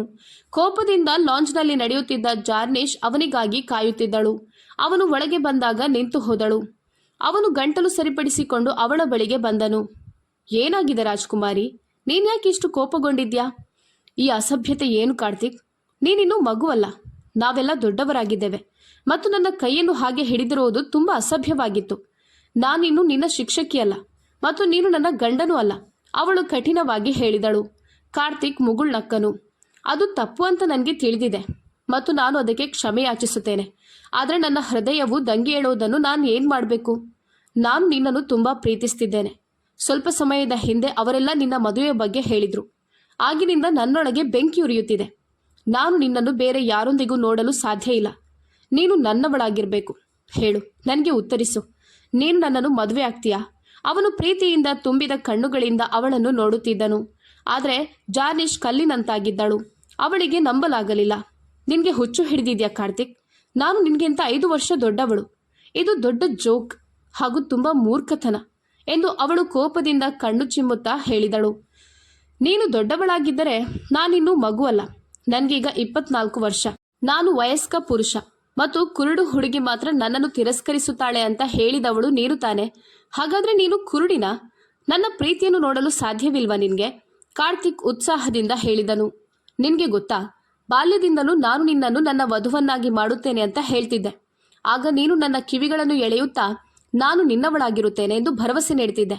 ನಾವು ಚಿಕ್ಕವರಿದ್ದಾಗ ನೀಡಿದ ಆ ಭರವಸೆಯನ್ನು ಮರೆತೆಯಾ? ಜಾರ್ನಿಷ್ ಅವನ ಮಾತುಗಳಿಂದ ದಿಗ್ಭ್ರಮೆಗೊಂಡಳು. ಕಾರ್ತಿಕ್, ಜೀವನ ತಮಾಷೆಯಲ್ಲ. ನೀನು ದೊಡ್ಡವನಾಗಿರ್ಬೋದು, ಆದರೆ ಇನ್ನೂ ಪ್ರಬುದ್ಧನಾಗಿಲ್ಲ. ನನ್ನ ದೃಷ್ಟಿಯಲ್ಲಿ ನೀನಿನ್ನೂ ಮಗು ಮತ್ತು ನಾನು ಮಗುವನ್ನು ಮದುವೆ ಆಗಲು ಸಾಧ್ಯ ಇಲ್ಲ ಎಂದು ಅವಳು ದೃಢವಾಗಿ ಹೇಳಿದಳು. ಕಾರ್ತಿಕ್ ಅವಳ ಮಾತುಗಳಿಗೆ ಸಿಡಿದೆದ್ದ. ನಾನು ಮಗುವಲ್ಲ ಜಾರ್ನಿಷ್, ನಾನು ವಯಸ್ಕ ಅಂತ ನಿನಗೆ ಸಾಬೀತುಪಡಿಸಬೇಕಾ ಎಂದು ಅವನು ಕೇಳಿದನು. ಭಯಭೀತಳಾದ ಜಾರ್ನಿಷ್ ಸೋಫಾದ ಹಿಂಭಾಗಕ್ಕೆ ಒರಗಿದಳು. ಮುಂದಿನ ಕ್ಷಣದಲ್ಲಿ ಕಾರ್ತಿಕ್ ಅವಳ ಸೊಂಟವನ್ನು ಹಿಡಿದು ಹತ್ತಿರಕ್ಕೆ ಎಳೆದನು. ಅವರ ಹೃದಯ ಬಡಿತಗಳು ಒಂದೇ ಸಮಯದಲ್ಲಿ ತೀವ್ರವಾಗಿ ಕೇಳಿಸಿತು. ಕಾರ್ತಿಕ್ನ ಉಕ್ಕಿನ ಎದೆಗೆ ಡಿಕ್ಕಿ ಹೊಡೆದಾಗ ಜಾರ್ನಿಷ್ನ ಹೃದಯ ಭಯದಿಂದ ನಡುಗಿತು. ಅವಳ ಸೊಂಟದ ಮೇಲಿನ ಅವನ ಬಲವಾದ ಹಿಡಿತ ಬಿಗಿಯಾಯಿತು. ಜಾರ್ನಿಷ್ನ ತುಟಿಗಳು ನಡುಗಿದವು. ಅವಳು ಏನನ್ನೋ ಹೇಳಲು ಬಯಸುತ್ತಿದ್ದಳು, ಆದರೆ ಕಾರ್ತಿಕ್ನಿಂದ ಇಂತಹ ವರ್ತನೆ ನಿರೀಕ್ಷಿಸಿರಲಿಲ್ಲ. ಅವಳು ಸಂಪೂರ್ಣವಾಗಿ ದಿಗ್ಭ್ರಮೆಗೊಂಡಳು ಮತ್ತು ಮಾತನಾಡಲು ಶಕ್ತಳಾಗಿರಲಿಲ್ಲ. ಕಾರ್ತಿಕ್ ನಿಧಾನವಾಗಿ ಒಳಗೆ ಬಾಗಿ ಅವಳ ಹಣೆಯ ಮೇಲೆ ತನ್ನ ಮೃದುವಾದ ಬೆಚ್ಚಗಿನ ತುಟಿಗಳನ್ನು ಇಟ್ಟನು. ಜಾರ್ನಿಷ್ನ ಇಡೀ ದೇಹದಲ್ಲಿ ಜುಂಬೆನಿಸುವ ಸಂವೇದನೆ ಹರಡಿತು. ಕಾರ್ತಿಕ್ನ ಬಿಸಿ ಉಸಿರು ಅವಳ ಮುಖವನ್ನು ತಟ್ಟಿತು. ನಾನು ವಯಸ್ಕನ ಅಥವಾ ಮಗುವ ಎಂಬುದಕ್ಕೆ ಇನ್ನೂ ಹೆಚ್ಚಿನ ಪುರಾವೆ ಬೇಕಾ ಎಂದು ಅವನು ನಿಧಾನವಾಗಿ ಕೇಳಿದನು. ಜಾರ್ನಿಷ್ ಕಣ್ಣುಗಳನ್ನು ಅಗಲಿಸಿ ನೋಡುತ್ತಿದ್ದಳು. ಅವಳ ಮೌನಕ್ಕೆ ಪ್ರತಿಯಾಗಿ ಅವನು ತನ್ನ ತುಟಿಗಳನ್ನು ಅವಳ ಮೃದುವಾದ ಗುಲಾಬಿ ತುಟಿಗಳ ಕಡೆಗೆ ಸರಿಸಿದನು. ಆದರೆ ಕ್ಷಣಾರ್ಧದಲ್ಲಿ ಜಾರ್ನಿಷ್ ಪ್ರಜ್ಞೆಗೆ ಬಂದು ಅವನು ಇನ್ನಷ್ಟು ಹತ್ತಿರ ಬರುವ ಮೊದಲು ಅವನನ್ನು ಬಲವಾಗಿ ತಳ್ಳಿ ಅವನ ಮುಖಕ್ಕೆ ಒಂದು ಬಲವಾದ ಹೊಡೆತ ಕೊಟ್ಟಳು. ನಾಚಿಕೆಯಿಲ್ಲದ ಮನುಷ್ಯ, ಇದು ಏನು ಎಂದು ಅವಳು ಕೋಪದಿಂದ ಕಿರುಚಿದಳು. ಅವಳ ಹೃದಯ ಬಡಿತ ತೀವ್ರವಾಗಿ, ಕಣ್ಣುಗಳಲ್ಲಿ ಕಿಡಿಗಳು ಮಿನುಗಿದವು. ಕಾರ್ತಿಕ್ ಶಾಂತವಾಗಿ ಹೇಳಿದನು, ಇದು ನಾಚಿಕೆ ಇಲ್ಲದಿರುವಿಕೆ ಅಲ್ಲ ಜಾರ್ನಿಷ್, ಇದು ನನ್ನ ಪ್ರೀತಿಯ ಪುರಾವೆ. ನಾನು ನನ್ನ ಪ್ರೀತಿಯನ್ನು ನಿನ್ನ ಹಣೆಯ ಮೇಲೆ ಮುದ್ರಿಸಿದ್ದೇನೆ. ಈಗ ನೀನು ನನ್ನವಳು. ನೀನು ನಿನಗೆ ಬಂದಿರುವ ಸಂಬಂಧವನ್ನು ನಿರಾಕರಿಸದಿದ್ದರೆ ನಾನೇ ಅಲ್ಲಿಗೆ ಬರುತ್ತೇನೆ ಎಂದನು ಕಾರ್ತಿಕ್. ತದನಂತರ ಅವನು ಅಲ್ಲೇ ನಿಲ್ಲಲಿಲ್ಲ. ಬೇಗನೆ ಹೊರ ನಡೆದನು. ಜಾರ್ನಿಷ್ನ ಇಡೀ ದೇಹವು ನಡುಗಲು ಪ್ರಾರಂಭಿಸಿತು. ಅವಳು ವಿಚಿತ್ರ ಸ್ಥಿತಿಯಲ್ಲಿದ್ದಳು. ಸಂಪೂರ್ಣವಾಗಿ ಗೊಂದಲ ಮತ್ತು ಪ್ರಕ್ಷುಬ್ಧಳಾಗಿದ್ದಳು. ಅವಳ ಹೃದಯ ಬಡಿತವು ಅನಿಯಮಿತವಾಗಿತ್ತು ಮತ್ತು ಮನಸ್ಸಿನಲ್ಲಿ ಪ್ರಕ್ಷುಬ್ಧ ಭಾವನೆ ನೆಲೆಗೊಂಡಿತ್ತು. ಅವಳು 2 ದಿನಗಳಿಂದ ಕಾಲೇಜಿಗೆ ಹೋಗಿರಲಿಲ್ಲ. ತನ್ನ ಕೋಣೆಯಲ್ಲಿ ತನ್ನನ್ನು ಬಂಧಿಸಿಕೊಂಡಿದ್ದಳು. ನಾಳೆ ಅವಳನ್ನು ನೋಡಲು ಕೆಲವರು ಬರುತ್ತಿದ್ದರು. ಮತ್ತು ಆ ಆಲೋಚನೆಯಷ್ಟರಲ್ಲೇ ಅವಳ ಹೃದಯ ಕುಗ್ಗುತ್ತಿತ್ತು. ಕಾರ್ತಿಕ್ ಅವಳಿಗೆ ಹಲವಾರು ಬಾರಿ ಕರೆ ಮಾಡಿದ್ದ, ಆದರೆ ಅವಳು ಯಾವುದಕ್ಕೂ ಉತ್ತರಿಸಲಿಲ್ಲ. ಅವನ ಬಾಲಿಶತನಕ್ಕಾಗಿ ಅವಳು ತನ್ನ ಇಡೀ ಜೀವನವನ್ನು ಪಣಕ್ಕಿಡಲು ಸಾಧ್ಯವಾಗಲಿಲ್ಲ. ಮೇಘ ಕೂಡ ಅವಳನ್ನು ನೋಡಲು 2 ಬಾರಿ ಕರೆ ಮಾಡಿದ್ದಳು, ಆದರೆ ಜಾರ್ನಿಶ್ ಏನನ್ನು ಹೇಳಲು ಸಾಧ್ಯವಾಗಲಿಲ್ಲ. ಇದ್ದಕ್ಕಿದ್ದಂತೆ ಅವಳ ಮೊಬೈಲ್ ಫೋನ್ ಮತ್ತೆ ರಿಂಗ್ ಆಯಿತು. ಈ ಬಾರಿ ಅವಳು ಕೋಪದಿಂದ ಫೋನ್ ಎತ್ತಿದಳು. ನೀನು ನನ್ನ ಹಿಂದೆ ಯಾಕೆ ಬಿದ್ದಿರುವೆ? ನಾನು ನಿನಗೆ ಹೇಳಿದ್ದೇನೆ ಕಾರ್ತಿಕ್, ಇದು ಸಾಧ್ಯ ಇಲ್ಲ. ಅವಳು ತುಂಬ ಅಸಮಾಧಾನಗೊಂಡಿದ್ದಳು. ಯಾಕೆ ಅದು ಸಾಧ್ಯ ಇಲ್ಲ?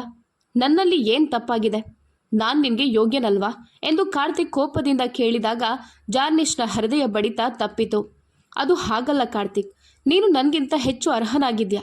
ದಯವಿಟ್ಟು ಈ ಹಠಮಾರಿತನವನ್ನು ಬಿಟ್ಟು ಬಿಡು. ಅವರು ನಾಳೆ ನನ್ನನ್ನು ನೋಡಲು ಬರ್ತಿದ್ದಾರೆ ಮತ್ತು ನಾನವರಿಗೆ ಒಪ್ಪಿಗೆ ನೀಡಲಿದ್ದೇನೆ. ನೆನಪಿಡು, ನೀನು ನಿಜವಾಗಿಯೂ ನನ್ನನ್ನು ಪ್ರೀತಿಸೋದಾದರೆ ಸುಮ್ಮನಿರು. ನನ್ನನ್ನು ದೂಷಿಸಲು ಪ್ರಯತ್ನಿಸಬೇಡ. ಇದು ನಿನಗೆ ನನ್ನ ಕೊನೆಯ ವಿನಂತಿ. ಅವಳು ಫೋನ್ ಕಟ್ ಮಾಡಿ ಕೂದಲನ್ನು ಮುಷ್ಟಿಯಲ್ಲಿ ಹಿಡಿದು ತಿರುಗಿಸಿದಳು. ಅವಳು ಇದುವರೆಗೆ ಯಾರನ್ನೂ ಪ್ರೀತಿಸಿರಲಿಲ್ಲ.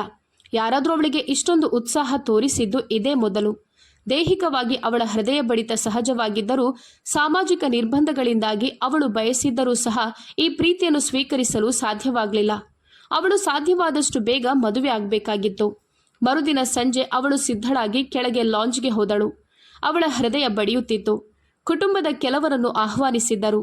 ವರನ ಕುಟುಂಬವೂ ಬಂದಿತ್ತು ಮತ್ತು ಹುಡುಗ ಪ್ರೇಮ್ ಕೂಡ ಅವರ ಜೊತೆಯಲ್ಲಿದ್ದ. ಜಾರ್ನಿಶ್ ಹುಡುಗನ ಕಡೆಗೆ ನೋಡಲಿಲ್ಲ. ಅವಳಿಗೆ ಆಸಕ್ತಿಯೂ ಇರಲಿಲ್ಲ. ಅವಳು ಯಾರನ್ನಾದರೂ ಮದುವೆಯಾಗಲು ಬಯಸುತ್ತಿದ್ದಳು, ಅದು ಕಾರ್ತಿಕ್ನಿಂದ ದೂರವಾಗಲು ಮಾತ್ರ.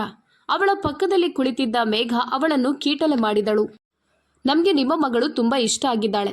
ನಿಶ್ಚಿತಾರ್ಥ ಸಮಾರಂಭವನ್ನು ಇಂದು ನಡೆಸಬೇಕು ಅಂತ ನಾವು ಬಯಸುತ್ತೇವೆ ಎಂದು ಹುಡುಗನ ತಾಯಿ ನಗುತ್ತಾ ಹೇಳಿದರು. ಜಾರ್ನಿಶ್ ತನ್ನ ಹೃದಯದಲ್ಲಿ ವಿಚಿತ್ರವಾದ ಅಹಿತಕರ ಭಾವನೆ ಉಂಟಾಗುವುದನ್ನು ಅನುಭವಿಸಿದಳು. ಆದರೆ ಅವಳು ಮೌನವಾಗಿಯೇ ಕುಳಿತಳು. ಪ್ರೇಮ್ನ ತಾಯಿ ಅವಳ ಬಳಿಗೆ ಬಂದು ಅವಳ ಬೆರಳಿಗೆ ಉಂಗುರ ಹಾಕಲು ಪ್ರಾರಂಭಿಸಿದರು. ಅವಳ ಉದ್ದವಾದ ಮೇಣದಂತಹ ಬೆರಳುಗಳಲ್ಲಿ ವಜ್ರದ ಉಂಗುರ ಅತ್ಯಂತ ಸುಂದರವಾಗಿ ಮಿನುಗಿತು. ಸಮಾರಂಭ ಮುಗಿದ ನಂತರ ಅವಳು ತನ್ನ ಕೋಣೆಗೆ ಹೋದಳು. ಅವಳ ಹೃದಯವು ವಿಚಿತ್ರವಾದ ಶೂನ್ಯತೆಯಿಂದ ಆವರಿಸಲ್ಪಟ್ಟಿತ್ತು. ಅವಳು ತನ್ನ ಮೊಬೈಲ್ ಫೋನ್ ಪರಿಶೀಲಿಸಿದಳು. ಯಾವುದೇ ಕರೆಗಳು ಅಥವಾ ಸಂದೇಶಗಳು ಇರಲಿಲ್ಲ. ಬಹುಶಃ ಕಾರ್ತಿಕ್ ಈಗ ಅರ್ಥ ಮಾಡಿಕೊಂಡಿರಬಹುದು ಅವನ ಪ್ರೀತಿಯ ಪ್ರಸ್ತಾಪ ಅಸಾಧ್ಯವೆಂದು. ಅವನಿಗೆ ನನ್ನಂಥ ಹುಡುಗಿಯೊಂದಿಗೆ ಜೀವನ ಹೇಗೆ ಹೊಂದಿಕೊಳ್ಳುತ್ತದೆ? ಅವಳು ಹಾಸಿಗೆಯ ಮೇಲೆ ಮಲಗಿ ಛಾವಣಿಯತ್ತ ನೋಡಿದಳು. ಆದರೆ ಅವಳ ಹೃದಯವು ಚಂಚಲವಾಗಿತ್ತು. ಪ್ರತಿ ಕ್ಷಣವೂ ಅವಳು ದುಃಖದ ನೋವನ್ನು ಅನುಭವಿಸುತ್ತಿದ್ದಳು. ಆ ಕ್ಷಣ ಕಳೆದು ಹೋಯಿತು. ಅವಳು ನಿಧಾನವಾಗಿ ತನ್ನ ಆಸನದಿಂದ ಎದ್ದು ಕಿಟಕಿಯನ್ನು ತೆರೆದು ಬಾಲ್ಕನಿಗೆ ಹೋದಳು. ಇಷ್ಟವಿಲ್ಲದೆ ಅವಳು ಮುಂದೆ ನೋಡಿದಳು. ಕಾರ್ತಿಕ್ನ ಕೋಣೆಯ ಕಿಟಕಿ ವಿಶಾಲವಾಗಿ ತೆರೆದಿತ್ತು. ಮನೆ ಸ್ವಲ್ಪ ದೂರದಲ್ಲಿದ್ದರೂ ಕೋಣೆಯ ನೋಟ ಸ್ಪಷ್ಟವಾಗಿತ್ತು. ಅವಳು ಅಲ್ಲಿ ನೋಡಲು ಬಯಸಿರಲಿಲ್ಲ. ಆದರೆ ಇದ್ದಕ್ಕಿದ್ದಂತೆ ಏನೋ ತಪ್ಪಾಗಿದೆ ಎಂಬ ಭಾವನೆ ಅವಳಿಗೆ ಮೂಡಿತು. ಅವನು ತನ್ನ ಮುಂದೆ ಸೋಫಾದ ಮೇಲೆ ಮಲಗಿದ್ದನು. ಒಂದು ತೋಳು ಕೆಳಗೆ ನೇತಾಡುತ್ತಿತ್ತು. ಜಾರ್ನಿಶ್ ನೆಲದ ಮೇಲೆ ದೊಡ್ಡ ಪ್ರಮಾಣದ ಕೆಂಪು ದ್ರವ ಹರಿಯುತ್ತಿರುವಂತೆ ಭಾಸವಾಯಿತು. ಅವಳು ಬೆಚ್ಚಿದಳು. ಇಲ್ಲ, ಅವನಿಂದ ಅಂಥ ಕೆಲಸ ಆಗಲಾರದು. ಅವನು ಅಷ್ಟು ಹುಚ್ಚನಾಗಿರಲಾರ ಎಂದು ಅವಳು ನಡುಗುತ್ತಾ ಹೇಳಿದಳು. ಹೀಗೆ ಗೊಣಗುತ್ತಾ ಅವಳು ಕೆಳಗೆ ಓಡಿದಳು. ಬರಿಗಾಲಿನಲ್ಲಿ ದುಪ್ಪಟ್ಟವನ್ನು ಲೆಕ್ಕಿಸದೆ ಮುಖ್ಯ ದ್ವಾರವನ್ನು ತೆರೆದು ಎದುರಿನ ಮನೆಯನ್ನು ಪ್ರವೇಶಿಸಿದಳು. ಗಾರ್ಡನ್ ಮೆಟ್ಟಿಲುಗಳನ್ನು ಹತ್ತಿ ಅವನ ಕೋಣೆಯ ಕಡೆಗೆ ಓಡಿದಳು. ಮಧ್ಯದಲ್ಲಿ ಎಲ್ಲರನ್ನೂ ಕರೆದಳು. ಎಲ್ಲರೂ ಬಹುಶಃ ತಮ್ಮ ತಮ್ಮ ಕೋಣೆಗಳಲ್ಲಿದ್ದರೆಂಬಂತೆ ನಿಶ್ಶಬ್ದ ಇತ್ತು. ಅವಳು ಒಳಗೆ ಹೋದ ತಕ್ಷಣ ಆತುರದಿಂದ ಅವನ ಕಡೆಗೆ ಧಾವಿಸಿದಳು. ಕಾರ್ತಿಕ್, ದಯವಿಟ್ಟು ನಿನ್ನ ಕಣ್ಣುಗಳನ್ನು ತೆರೆ ಎಂದು ಅವಳು ಅವನ ಮುಖವನ್ನು ತನ್ನ ಮಡಿಲಲ್ಲಿ ಹಿಡಿದು ಕೂಗಿದಳು. ತಕ್ಷಣ ಅವಳು ಅವನ ಮಣಿಕಟ್ಟನ್ನು ಹಿಡಿದು ರಕ್ತಸ್ರಾವವಾಗುತ್ತಿದ್ದ ಜಾಗದ ಮೇಲೆ ತನ್ನ ಬೆರಳುಗಳನ್ನು ಒತ್ತಿದಳು. ಅಷ್ಟರಲ್ಲಿ ರಾಯರು, ಮೇಘ ಮತ್ತು ಪವಿತ್ರಮ್ಮ ಕೂಡ ಕೋಣೆಗೆ ಪ್ರವೇಶಿಸಿದರು. ಅಯ್ಯೋ ದೇವ್ರೆ, ಇವನಿಗೆ ಏನಾಯ್ತು? ಪವಿತ್ರಮ್ಮ ಅಳುತ್ತಾ ದಿಗ್ಭ್ರಮೆಗೊಂಡರು. ರಾಯರು ತಕ್ಷಣ ಆಂಬ್ಯುಲೆನ್ಸ್ಗೆ ಕರೆ ಮಾಡಿದರು. ಮೇಘಳ ಕಾಲುಗಳು ನಿರ್ಜೀವವಾದಂತೆ ಅವಳು ಅಚ್ಚಲಳಾಗಿದ್ದಳು. ಅವನನ್ನು ಬೇಗನೆ ಆಸ್ಪತ್ರೆಗೆ ಕರೆದೊಯ್ಯಲಾಯಿತು. ಜಾರ್ನಿಶ್ನ ಬಟ್ಟೆಗಳು ಅವನ ರಕ್ತದಲ್ಲಿ ಸಂಪೂರ್ಣವಾಗಿ ತೊಯ್ದಿದ್ದವು. ಅವಳು ಅವನ ಬದುಕಿಗಾಗಿ ಅಳುತ್ತಾ ಪ್ರಾರ್ಥಿಸುತ್ತಾ ಕಾದಿದ್ದಳು. ವೈದ್ಯರು ಹೇಳಿದರು, ಅವನು ಬಹಳಷ್ಟು ರಕ್ತ ಕಳೆದುಕೊಂಡಿದ್ದಾನೆ. ಅವನ ಸ್ಥಿತಿ ಗಂಭೀರವಾಗಿದೆ. ಮುಂದಿನ 24 ಗಂಟೆಗಳ ಕಾಲ ಏನನ್ನೂ ಹೇಳಲು ಸಾಧ್ಯವಿಲ್ಲ. ಪವಿತ್ರಮ್ಮ ತಲೆಯನ್ನು ಕೈಯಲ್ಲಿ ಹಿಡಿದು ಕುಳಿತರು. ತನ್ನ ಮಗ ತನ್ನ ರಕ್ತನಾಳವನ್ನೇ ಕತ್ತರಿಸಿಕೊಳ್ಳುವನು ಎಂದು ಅವರು ನಂಬದಾದರು. ಮೇಘ ನಿಶ್ಶಬ್ದಳಾಗಿದ್ದಳು. ಜಾರ್ನಿಶ್ ಅವಳ ಕಣ್ಣುಗಳನ್ನು ನೋಡಲಿಲ್ಲ. ಅವಳು ತಪ್ಪಿತಸ್ಥಳಾಗಿದ್ದಂತೆ ಭಾವಿಸಿದಳು. ಅವಳು ರಾತ್ರಿಯಿಡೀ ಕಾರಿಡಾರ್ನಲ್ಲಿ ಕುಳಿತುಕೊಂಡು ತಿನ್ನದೆ ಕುಡಿಯದೆ ಅವನ ಜೀವಕ್ಕಾಗಿ ಪ್ರಾರ್ಥಿಸ್ತಾ ಕಾದಿದ್ದಳು. ಮರುದಿನ ವೈದ್ಯರು ಹೇಳಿದರು, ಅವನು ಅಪಾಯದಿಂದ ಪಾರಾಗಿದ್ದಾನೆ. ಎಲ್ಲರೂ ನೆಮ್ಮದಿಯ ನಿಟ್ಟುಸಿರು ಬಿಟ್ಟರು. ನೀನ್ ಯಾಕೆ ಹೀಗೆ ಮಾಡಿದ ಮಗನೇ? ನಿನ್ನ ಪ್ರಾಣವನ್ನೇ ಕಳೆದುಕೊಳ್ಳುವಂಥ ತೊಂದರೆ ಏನಿತ್ತು ನಿನಗೆ? ಪವಿತ್ರಮ್ಮ ಅವನ ಹಾಸಿಗೆಯ ಪಕ್ಕದಲ್ಲಿ ಕುಳಿತು ಅವನ ಹಣೆಗೆ ಮುತ್ತಿಟ್ಟರು. ಆದರೆ ಅವನು ಛಾವಣಿಯತ್ತ ಖಾಲಿಯಾಗಿ ನೋಡುತ್ತಿದ್ದನು. ಯಾರೊಂದಿಗೂ ಮಾತನಾಡುತ್ತಿರಲಿಲ್ಲ. ಜಾರ್ನಿಶ್ ನಿಶ್ಶಬ್ದವಾಗಿ ಹೊರಟು ಹೋದಳು. ಅವನು ಈ ಸ್ಥಿತಿಯಲ್ಲಿದ್ದಾಗ ಅವಳಿಗೆ ಅವನನ್ನು ಎದುರಿಸಲು ಇಷ್ಟವಿರಲಿಲ್ಲ. ಮನೆಗೆ ಮರಳಿದರೂ ಅವಳ ಆತಂಕ ಕ್ಷಣ ಕ್ಷಣವೂ ಹೆಚ್ಚಾಗುತ್ತಿತ್ತು. ಅವನು ನನಗಾಗಿ ಆತ್ಮಹತ್ಯೆಗೆ ಪ್ರಯತ್ನಿಸಬೇಕಾ? ನಿಜವಾಗಿಯೂ ಸತ್ತಿದ್ರೆ? ಯೋಚಿಸಿ ಅವಳು ಹೆದರಿ ನಡುಗಿದಳು. ಮರುದಿನ ಅವನನ್ನು ಡಿಸ್ಚಾರ್ಜ್ ಮಾಡಲಾಯಿತು. ಅವನು ಮನೆಯಲ್ಲಿದ್ದರೂ ತನ್ನ ಕೋಣೆಯಲ್ಲೇ ಉಳಿದ. ಯಾರೊಂದಿಗೂ ಮಾತನಾಡುತ್ತಿರಲಿಲ್ಲ. ಮೇಘ ಅವನನ್ನು ಪ್ರಶ್ನಿಸುತ್ತಾ ಸುಸ್ತಾಗಿದ್ದಳು. ಆದರೆ ಅವನು ಛಾವಣಿಯತ್ತ ನೋಡುತ್ತಾ ನನ್ನನ್ನು ಬಿಟ್ಟು ಬಿಡು ಎಂಬ ಒಂದೇ ಮಾತು ಹೇಳುತ್ತಿದ್ದನು. ಮೇಘ ಜಾರ್ನಿಶ್ ಬಳಿ ಬಂದು ಕೇಳಿದಳು, ನನ್ನ ಅಣ್ಣನ ಮೇಲೆ ಯಾರ ಕೆಟ್ಟ ಕಣ್ಣು ಬಿದ್ದಿದೆಯೋ ಗೊತ್ತಿಲ್ಲ. ಅವನು ಯಾರೊಂದಿಗೂ ಮಾತನಾಡ್ತಿಲ್ಲ, ತಿನ್ನುತ್ತಿಲ್ಲ. ಏನಾಯ್ತು ಅವನಿಗೆ? ನಗು ನಿಂತು ಹೋದ ನನ್ನ ಅಣ್ಣನನ್ನು ಯಾರಿಷ್ಟು ಬದಲಾಯಿಸಿದ್ರು? ಅದು ಯಾರೇ ಆದರೂ ನನ್ನ ಮುಂದೆ ಬಂದರೆ ನಾನವರನ್ನು ಕೊಂದೇ ಬಿಡುತ್ತೇನೆ.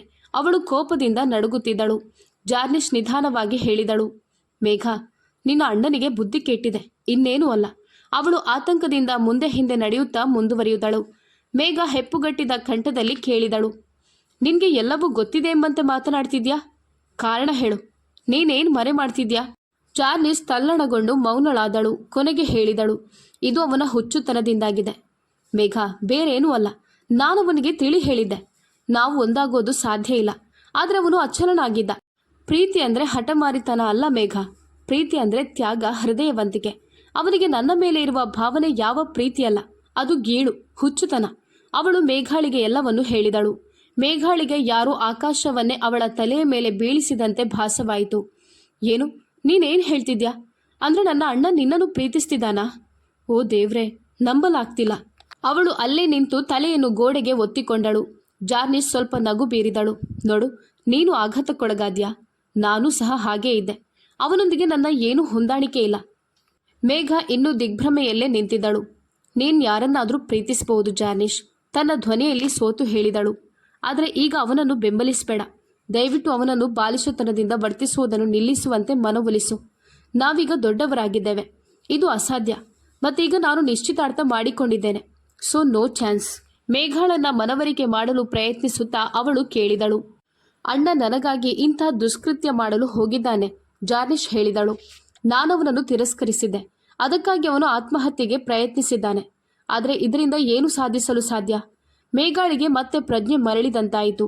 ಜಾರ್ನಿಶ್ ಮತ್ತೆ ತಪ್ಪಿತಸ್ಥಳಾಗಿದ್ದಂತೆ ಭಾಸವಾಯಿತು. ನೀನವನನ್ನು ಒಪ್ಪದಿದ್ರೆ ಅವನು ಬದುಕುಳಿಯೋದಿಲ್ಲ ಎಂಬುದು ನಿಜ ಅಲ್ವಾ? ಈಗ ನಿರ್ಧರಿಸುವುದು ನಿನಗೆ ಬಿಟ್ಟಿದ್ದು. ಯಾರು ನಿನ್ನ ಮೇಲೆ ಒತ್ತಡ ಹಾಕಲಾರರು. ಅವಳು ತನ್ನ ಅಭಿಪ್ರಾಯವನ್ನು ನೀಡಿದ ನಂತರ ಕೋಣೆಯಿಂದ ಹೊರಟು ಹೋದಳು. ಜಾರ್ನಿಶ್ ತಲೆಯನ್ನು ಹಿಡಿದುಕೊಂಡು ಕುಳಿತಳು.